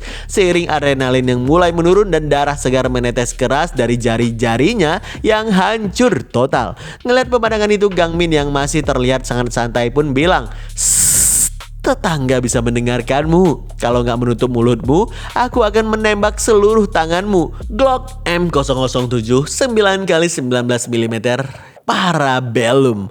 Mulai sekarang yang akan ditembak adalah peluru sungguhan. Hyunsu yang kini ketakutan bukan main karena menyadari Gangmin udah mengganti semua amunisinya menjadi peluru asli. Dia segera lari terbirit-birit menghindari todongan pistol sambil berteriak histeris, enggak, aku nggak mau mati. Sebuah aksi pelarian pengecut yang sontak membuang Gangmin kesal karena heran kenapa si bajingan ini nggak kabur aja sejak awal. Meski Hyunsu udah berlari sekuat tenaga sekencang yang dia bisa menembus jalanan malam, tetap aja Gangmin mampu mengejarnya dengan sangat mudah, bahkan tanpa mengeluarkan keringat sedikit pun. Karena merasa kesal dan terpojok, Hyunsu akhirnya berdiri di tengah-tengah simpang 4 yang paling ramai di Seoul sampai berteriak histeris ke langit. Apa salahku? Aku adalah korban yang dimanfaatkan oleh wanita. Jadi kenapa kau malah melampiaskannya padaku? Ngeliat si kawan masih aja teriak histeris selagi berusaha untuk kabur, Gangmin sengaja menggunakan HP-nya untuk menggunakan pencerminan layar secara ilegal ke arah papan LED besar milik sebuah gedung tinggi yang kebetulan saat ini sedang menampilkan display iklan parfum mewah. Persis di detik saat Hyunsu mau menyeberang kabur ke arah bawah layar LED itu, tiba-tiba aja video rekaman pribadinya yang berdurasi 12 menit menyala terang benderang di LED tersebut. Hal itu membuatnya terkejut setengah mati hingga benar-benar kehilangan kata-kata. Alhasil, kerumunan orang yang banyak melihat video vulgar tersebut seketika merasakan perasaan campur aduk heran dan juga jijik. Dan yang paling krusial, ukuran burungnya Hyunsu terlalu kecil untuk ditampilkan di layar display iklan itu. Mendengarkan ejekan massal yang menghancurkan kebanggaannya sebagai seorang pria, seluruh urat di wajah Hyunsu langsung bangkit menegang semuanya. Dia pun berteriak histeris sambil berusaha keras menyembunyikan anunya dari pandangan mata kerumunan. Kau, enggak, itu enggak kecil bajingan, itu enggak kecil. Kini terpampang jelas kepada semua saksi mata kalau sosok memalukan di layar display raksasa tersebut dan orang gila yang sedang berteriak di tengah zebra cross adalah orang yang sama. Ngelihat Gangmin berdiri tenang di seberang jalan sambil tertawa cekikikan, Hyunsu yang terlanjur murka segera mengejarnya sambil berteriak, hapus videonya. Dia udah benar-benar buta dan gak peduli lagi kalau lampu jalan kaki udah berganti merah.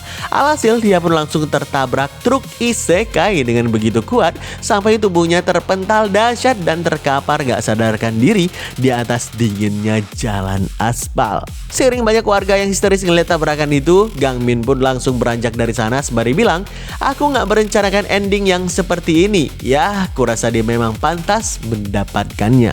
Keesokan paginya di sekolah SMA, para geng Haeon pada sibuk membicarakan Hyunsu yang viral seantero Korea gara-gara menampilkan video pribadinya tanpa busana di display iklan di area ramai Seoul. Selagi para kroco itu mengejek kalau sekolah mereka akhirnya bisa memproduksi selebriti, Haeon yang duduk sendiri di sudut kelas merasa heran kenapa tiba-tiba Hyunsu ditabrak truk di hari yang sama saat dia datang ke tempatnya. Rasanya menjengkelkan sekaligus membuatnya takut. Tapi anehnya, Haeon juga merasa aneh kenapa dadanya sangat sakit. Bahkan kepalanya juga berdenyut. Dalam hatinya dia bilang, "Aku gak bisa ingat apapun yang terjadi kemarin. Seperti ada sesuatu yang memblokirnya. Aku ingat si bajingan itu muncul dan dia berteriak kepadaku. Apa aku pingsan setelah itu? Anehnya lagi, aku juga merasa seperti mendengar suara Ryu Gangmin kemarin malam." Satu hal yang Haeon ingat dengan pasti, dia dihampiri oleh pria berkacamata misterius, sosok network yang merekrut Hyunsu sebelumnya. Si kacamata yang datang bersama dengan pasukan bersih-bersihnya sengaja membersihkan ruangan apartemen Haeon sampai menghilangkan semua jejak, termasuk seluruh ingatan Haeon sebelumnya malam itu.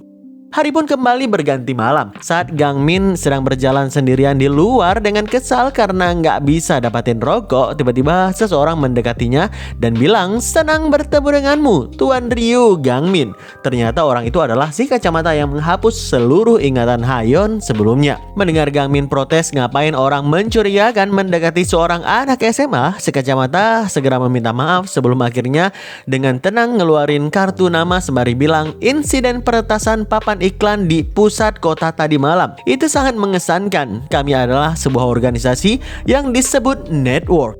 Ngelihat itu, Gangmin pun tersenyum dan dia bilang dalam hati, "Udah bisa kutebak." Karena insiden yang melibatkan salah satu anggota mereka menjadi masalah besar, mereka nggak punya pilihan lain selain tertarik padaku. Seiring si kacamata bilang kalau dia sedang mencari talenta yang jago membuat masalah besar, Gangmin pun mengatakan, "Ya, disinilah semuanya dimulai." Menyusup ke salah satu organisasi cabang network sebagai anggota tingkat rendah, lalu berjuang naik dari bawah untuk mendekati target utamanya. Itu adalah metode yang standar, tapi aku ingin cara yang lebih cepat.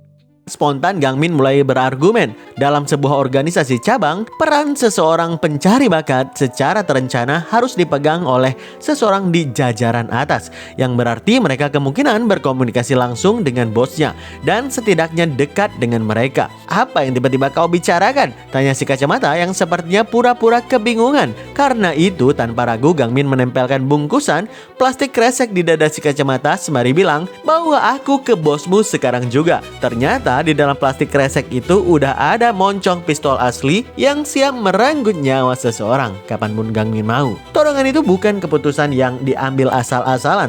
Semuanya udah diperhitungkan dengan cermat jauh sebelum Gangmin menginjakan kaki di Korea. Beberapa jam sebelum keberangkatan pesawat yang terdelay akibat landasan pacu terganggu burung merpati, Gangmin sengaja datang ke rumah pribadi manajer Batala via jendela untuk sekedar berjumpa dan sedikit menggodanya. Godaan manis yang ia lontarkan seketika membuat si manajer wanita kesal setengah mati hingga tanpa ragu melemparkan gunting tajam yang sedang dia gunakan untuk memotong bunga mawar. Si manajer yang kesal pun bilang, "Menerobos masuk ke rumah seorang wanita. Kau punya hobi yang aneh. Speed up." Untungnya lemparan maut gunting itu bisa Gangmin hentikan secara instan menggunakan paspor yang dia pegang. Usai Gangmin menjelaskan alasan kenapa dirinya belum juga berangkat dan mengembalikan gunting tersebut, si manajer pun bertanya dengan serius, "Apa alasan sebenarnya kau datang kemari? Jangan terus bercanda dan menggodaku." Gangmin seketika mengubah raut wajahnya lalu membalas pelan, "Setiap kali seseorang pembunuh bayaran pergi untuk sebuah misi, mereka mendapatkan identitas baru bukan? Tapi di paspor yang kudapatkan kali ini, nama asliku ada di sana. Bahkan tanggal lahirku juga asli. Apa rencanamu?" Si manajer pun menghela napas selalu merespon dengan nada lembut. Ini adalah bentuk perhatian, bukan rencana licik. Setelah kamu menyelesaikan tugas ini, kamu gak akan lagi menjadi speed A, melainkan sebagai Ryu Gangmin. Kamu akan menjalani hidup yang bebas, sebuah janji kebebasan yang begitu indah, layaknya kepakan sayap kupu-kupu yang berterbangan bebas di dalam ruangan tersebut. Namun bagi seorang pembunuh berdarah dingin seperti Gangmin, konsep kebebasan itulah yang justru paling gak masuk akal untuk diterima. Bahkan ketika dirinya berhasil menghabisi anggota dewan tertinggi negara sekarang, atau sukses memusnahkan keluarga kaya raya di Amerika, imbalan yang dia terima selalu aja berupa uang tunai. Jadi kenapa harga nyawa seorang warga negara Korea adalah kebebasan? Tanya Gangmin yang semakin penasaran. Si manajer pun menjawab, itu adalah keputusan dari petinggi. Gak ada gunanya kita memperdebatkan hal tersebut. Lagi pula, aku hanya bisa membagikan informasi yang udah sepenuhnya terverifikasi, sambil menyerahkan selebaran kertas penting yang disimpan di dalam laci meja tamu. Si manajer melanjutkan, ini baru aja tiba melalui fax email. Jadi aku berencana memberikan kepadamu setelah kamu tiba di Korea. Target utamanya telah membentuk sebuah organisasi. Organisasi ini beroperasi sebagai organisasi cabang yang sangat teliti. Jadi kami hanya berhasil mengamankan nama dari segelintir anggota. Tujuan pertamamu adalah menghubungi salah satu dari mereka. Mendengarkan instruksi itu sambil membaca deretan nama di kertas tersebut, Gangmin pun langsung memprotes. Mereka semua masih anak sekolahan. Apa mereka menyuruhku bermain rumah-rumahan? Si manajer langsung menyanggah. Jangan mengambil kesimpulan yang terlalu cepat, sama seperti bunga indah yang mekar di atas tanah. Dia memiliki akar yang menancap ke dalam bumi yang gelap. Organisasinya mungkin telah mengakar kuat di dalam tanah. Kata-kata filosofi itu ternyata terus terngiang-ngiang di dalam kepala Gangmin. Bahkan hingga kedua kakinya benar-benar menginjakan tanah Korea. Jika akarnya terbukti sedalam itu, maka satu-satunya cara untuk mencapainya bukan dengan memangkas daunnya satu persatu, melainkan dengan menggali langsung ke sumbernya. Dan kini kembali ke timeline malam yang dingin itu. Moncong pistol yang bersembunyi rapi di balik plastik kresek masih menempel erat di dada si kacamata. Bawa aku ke bosmu sekarang juga. Untuk sesaat keheningan pun terjadi di antara mereka berdua, sebelum akhirnya si kacamata menjawab tenang tanpa terlihat ketakutan sedikit pun. Itu gak mungkin. Gak ada gunanya mengancamku. Mendengarkan penolakan tersebut, Gangmin membalas santai. Oh, benarkah? Aku gak mengancammu kok. Dan duar, tanpa aba-aba, Gangmin benar-benar menarik pelatuk dan menembakkan pistol di dalam plastik kresek itu tepat ke dada lawannya. Seiring hantaman tumpul itu mengenai dadanya, mata si kacamata pun terbuka lebar karena terkejut. Dia bilang dengan nada kebingungan, Apa yang kau lakukan dengan pistol mainan begitu? Bukannya gemetar ketakutan karena ditodong, si kacamata justru terkejut heran melihat ada pemuda berusia 17 tahun yang nekat membawa mainan plastik untuk mengancamnya. Mendengarkan Gangmin nanya dengan heran, gimana si kawan bisa tahu kalau di tangannya sekarang adalah pistol mainan? Si kacamata malah menjawab sambil tersenyum meremehkan, aku gak mengerti maksudmu. Gak mungkin seorang murid SMA di Korea memiliki pistol sungguhan. Tapi karena kau bertanya, aku akan memberikanmu jawaban yang sederhana. Di tanganmu sekarang itu lebih ringan dari pistol asli. Catnya murahan, bunyi khas per permainan, gesekan plastik pada pelatuk, dan belum sempat kalimat teknis itu selesai, ucapan tersebut segera dipotong cepat oleh Gangmin. Karena dia merasa heran padahal si kawan berniat menjelaskan dengan cara yang sederhana, tapi malah merembet kemana-mana. Setelah suasana kembali tenang, si kawan kacamata pun bilang lagi, bolehkah aku juga menanyakan sesuatu kepadamu? Apa tujuanmu mendekati network kami? Mendengarkan pertanyaan yang terlewat tajam itu sambil merasakan wajah si kacamata mendekatkan mulut ke telinganya, spontan Gangmin langsung memasang akting ketakutan ala anak SMA. Hei, kau membuatku merinding. Kenapa kau tiba-tiba berbisik di telingaku? Kaulah yang mendekatiku. Ini tepat di luar rumahku. Alih-alih merasa terpojok, si kacamata justru melangkah pergi dengan santai sambil bilang, besok jam 2 siang aku akan menunggu di alamat yang ada di kartu nama itu. Tapi ini aneh, jelas-jelas itu adalah pistol mainan. Tapi kenapa aku masih mencium bau bubuk misu di sini? Mendengarkan kalimat penutup itu, Gangmin yang memang menyimpan satu pistol asli di belakang punggungnya langsung membatin waspada. Apa dia sadar? Orang itu dia bukan talent hunter biasa. Dia seorang pembunuh bayaran.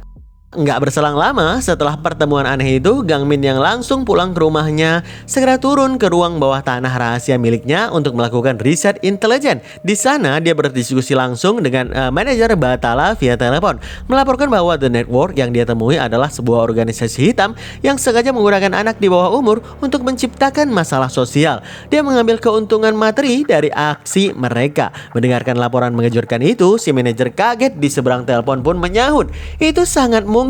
Ucapan kaget via telepon itu menggema jelas di ruang bawah tanah Gang Min, di mana saat ini pandangannya tertuju pada sebuah papan besar yang dipenuhi dengan kertas clipping data untuk riset intelijen.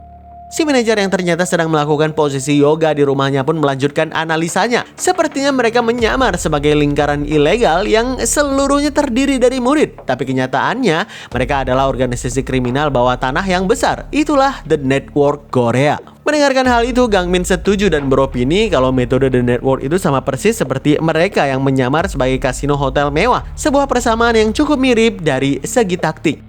Si manajer kemudian merespon lagi, untuk beroperasi di negara yang aman seperti Korea, mereka pasti membutuhkan anak di bawah umur sebagai kedok untuk mengelabui pihak berwenang. Masih ada banyak hal yang belum kita ketahui tentang mereka. Mungkin mereka benar-benar Batala versi Korea, atau setidaknya kelompok yang layak menyandang nama itu. Nggak disangka kamu udah menarik perhatian mereka cepat sekali ya.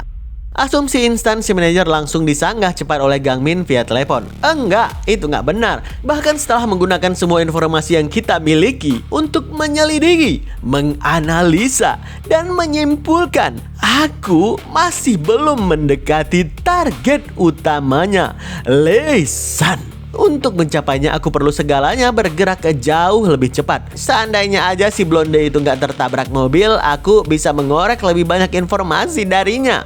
Namun harapan kecil Gang Min untuk bisa kembali mengorek informasi dari si blonde alias Hyun-soo dipastikan nggak akan pernah menemukan jalannya. Sebab nasib kelam telah menyiapkan sesuatu yang jauh lebih kejam dan mematikan daripada sekedar sebuah kecelakaan lalu lintas biasa. Keesokan paginya di sebuah kamar rumah sakit, Hyun-soo yang baru aja terbangun dalam keadaan cedera parah dengan perban membungkus sekujur tubuhnya terlihat sangat kesal saat menonton siaran televisi. Berita hari itu menampilkan informasi bahwa pihak polisi melakukan penyelidikan terhadap kasus peretasan papan reklame kemarin malam telah mengalami jalan buntu total. Dengan sisa tenaganya, dia pun menggerutu kesal kepada dokter pria yang sedang merawatnya. Gara-gara peretas keparat itu, korban gak bersalah sepertiku malah terjebak dalam kekacauan ini. Si dokter yang sedang sibuk mengecek selang infusi kawan pun bertanya dengan santai, kenapa peretas itu melakukan hal seperti itu? Hyun-soo yang emosinya semakin meledak-ledak pun membalas dengan kasar, mana aku tahu, keparat gila itu. Sial, dia bukan cuma seorang peretas, dia punya pistol sungguhan. Mendengarkan klaim tersebut, si dokter menatapnya heran. Pistol? Ini bukan Amerika, jadi gimana bisa? Pertanyaan sanksi si dokter langsung Hyun-soo balas dengan teriakan frustasi kalau dirinya sendiri juga nggak tahu apa-apa soal asal-usul senjata itu.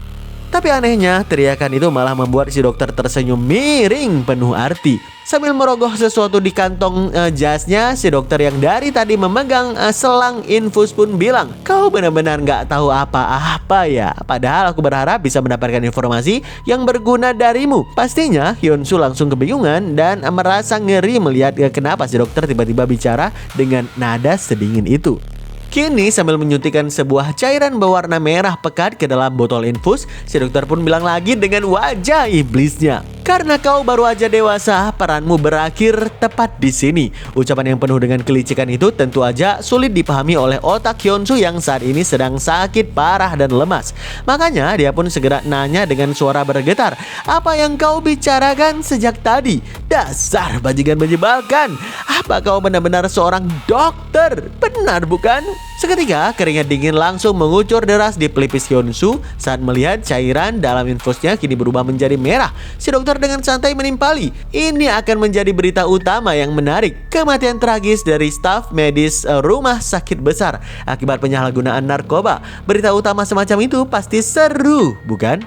Seiring si dokter aneh itu menyetel katup tetesan infus ke tingkat paling cepat sehingga cairan merah mematikan itu mengalir deras tanpa hambatan masuk ke pembuluh darah, Hyunsoo yang panik mencoba memaksa dirinya untuk duduk sambil berteriak, penyalahgunaan narkoba, kematian, omong kosong macam apa itu? Sayang seribu sayang, si kawan blondo itu sama sekali nggak bisa melakukan perlawanan fisik karena kedua tangannya ternyata udah diborgol langsung ke tralis ranjang rumah sakit. Berhubung cairan merah pekat itu udah nyaris masuk ke sepenuhnya ke dalam tubuhnya, Hyunsoo pun berteriak histeris penuh kepanikan. Apa ini? Lepaskan aku! Lepaskan aku sekarang juga! Siapa kau sebenarnya? Kenapa kau melakukan ini padaku?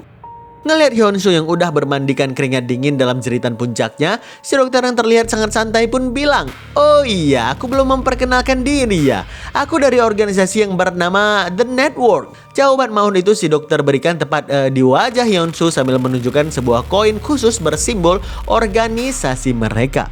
Selesai sudah, cairan merah pekat itu udah terlanjur masuk secara masif ke dalam tubuh Hyunsoo. Seketika menciptakan rasa sakit yang luar biasa dahsyat. Matanya mendadak memerah, darah segar mulai mengalir keluar dari lubang hidungnya dan sekujur urat di tubuhnya bangkit menonjol dengan sangat kentara. Akibat rasa sakit ekstrim yang gak tertahankan itu, Hyunsoo akhirnya meronta liar di atas ranjang dan memekikkan teriakan histeris memilukan yang menggema di seluruh ruangan.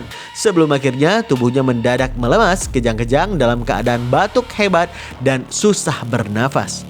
Seiring gerakan tubuh Hyunsoo yang semakin lama semakin menghilang hingga akhirnya tewas kaku, si dokter psikopat itu pun kembali bicara sendiri. Saat aku dengar mereka akan mati seketika karena darah yang mengalir balik keluar dari mata, hidung dan juga mulut mereka setelah disuntik, aku gak bisa membayangkan. Tapi sekarang melihatnya secara langsung, ternyata efeknya sangat menarik untuk dinikmati. Si dokter sungguh seorang psikopat berdarah dingin yang sangat menikmati pemandangan kematian berdarah dari Hyunsoo. Dia bahkan tersenyum sangat puas saat melihat kedua kaki Hyunsoo sampai patah secara mengerikan akibat terlalu keras meronta-ronta menahan sakratul mautnya yang sangat menyakitkan.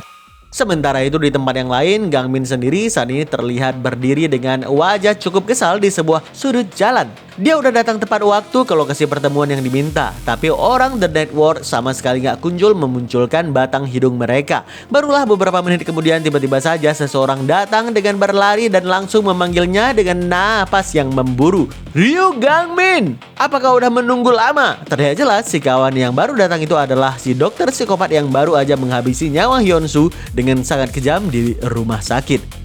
Ngelihat Gangmin yang masih memasang wajah kesal karena dirinya datang terlambat, si kawan pun segera meminta maaf dan mengaku kalau ada urusan super mendadak yang harus dia selesaikan terlebih dahulu. Gangmin yang masih gak terima dengan situasi ini pun melontarkan sindiran tajam. "Oh ya, kemana perginya pria merah kemarin? Dan kenapa yang datang hari ini malah murid yang memakai hoodie begini? Apa ini seperti skema MLM di mana mereka menunjukkan pria sukses terlebih dahulu?" Sambil tersenyum tipis mendengarkan protes itu, si kawan menekan sebuah tombol remote di sakunya dan bilang dengan tedang, "Tentu saja enggak, tentu saja enggak. Pakaianku ini mungkin terlihat sederhana, tapi aku akan memastikan pengawalanmu mewah." Sontak Gangmin pun terkejut luar biasa karena di belakangnya ada sebuah mobil mewah super premium Rolls Royce udah dipersiapkan untuk menjemput mereka. Setelah keduanya menaiki mobil mewah tersebut dan keadaan mulai berjalan dengan kecepatan tinggi, Gangmin yang mendadak antusias langsung mengeluarkan setengah kepalanya ke jendela luar mirip anak kecil sambil berteriak kagum, "Wah, gokil! Mesin V12 Twin Turbo memang beda rasanya." Ngelihat aksi nekat itu, si kawan langsung memperingatkan panik. "Hei, hati-hati, kita ada di jalan tol. Kalau kita kecelakaan..." Berhubung Gangmin membalas kalau nggak apa-apa karena benturan kecil nggak akan sanggup membunuh mereka, si kawan pun melanjutkan dengan ucapan yang mendadak mengerikan. "Dengan kecepatan ini, kita pasti akan mati. Benturan awalnya akan melemparkan kita keluar, menghancurkan tengkorak dan tulang belakang kita. Lalu kita akan terseret di aspal, menyebabkan luka bakar akibat gesekan dan pendarahan hebat. Dan setelah itu mobil yang melintas akan menabrak kita, menarik kita ke bawah roda mereka."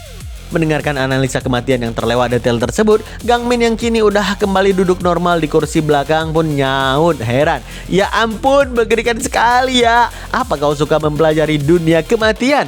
Si kawan yang duduk di sampingnya pun merespon dengan nada yang mendadak berubah dingin. Terkait orang mati, kau pasti lebih tahu soal itu daripada siapapun, bukan? Ucapan penuh selidik itu seketika membuat Gang Min terdiam 1000 bahasa. Sebelum akhirnya dia mencoba mencairkan suasana sambil tersenyum tipis. Wah, menyeramkan. Bagaimana aku bisa tahu hal semacam itu? Namun senyuman palsu di wajah Gang Min langsung menghilang total tanpa sisa ketika si kawan menanggapi kalimat yang menyentak jantungnya. Aktingmu lebih buruk dari yang kukira. Anggota legenda dari Batala, Speed A. Gang Min yang kaget identitas rahasianya bisa terbongkar langsung menyaut dengan tajam. Apa? Apa katamu barusan? Sambil melirik ke arah jam tangan mewah yang dilingkari di pergelangan tangannya, si kawan berbaju hoodie itu pun menjawab. Haruskah aku memperkenalkan diri terlebih dahulu? Senang bertemu denganmu. Aku adalah orang yang sedang kau cari-cari mati-matian selama ini. Lei San.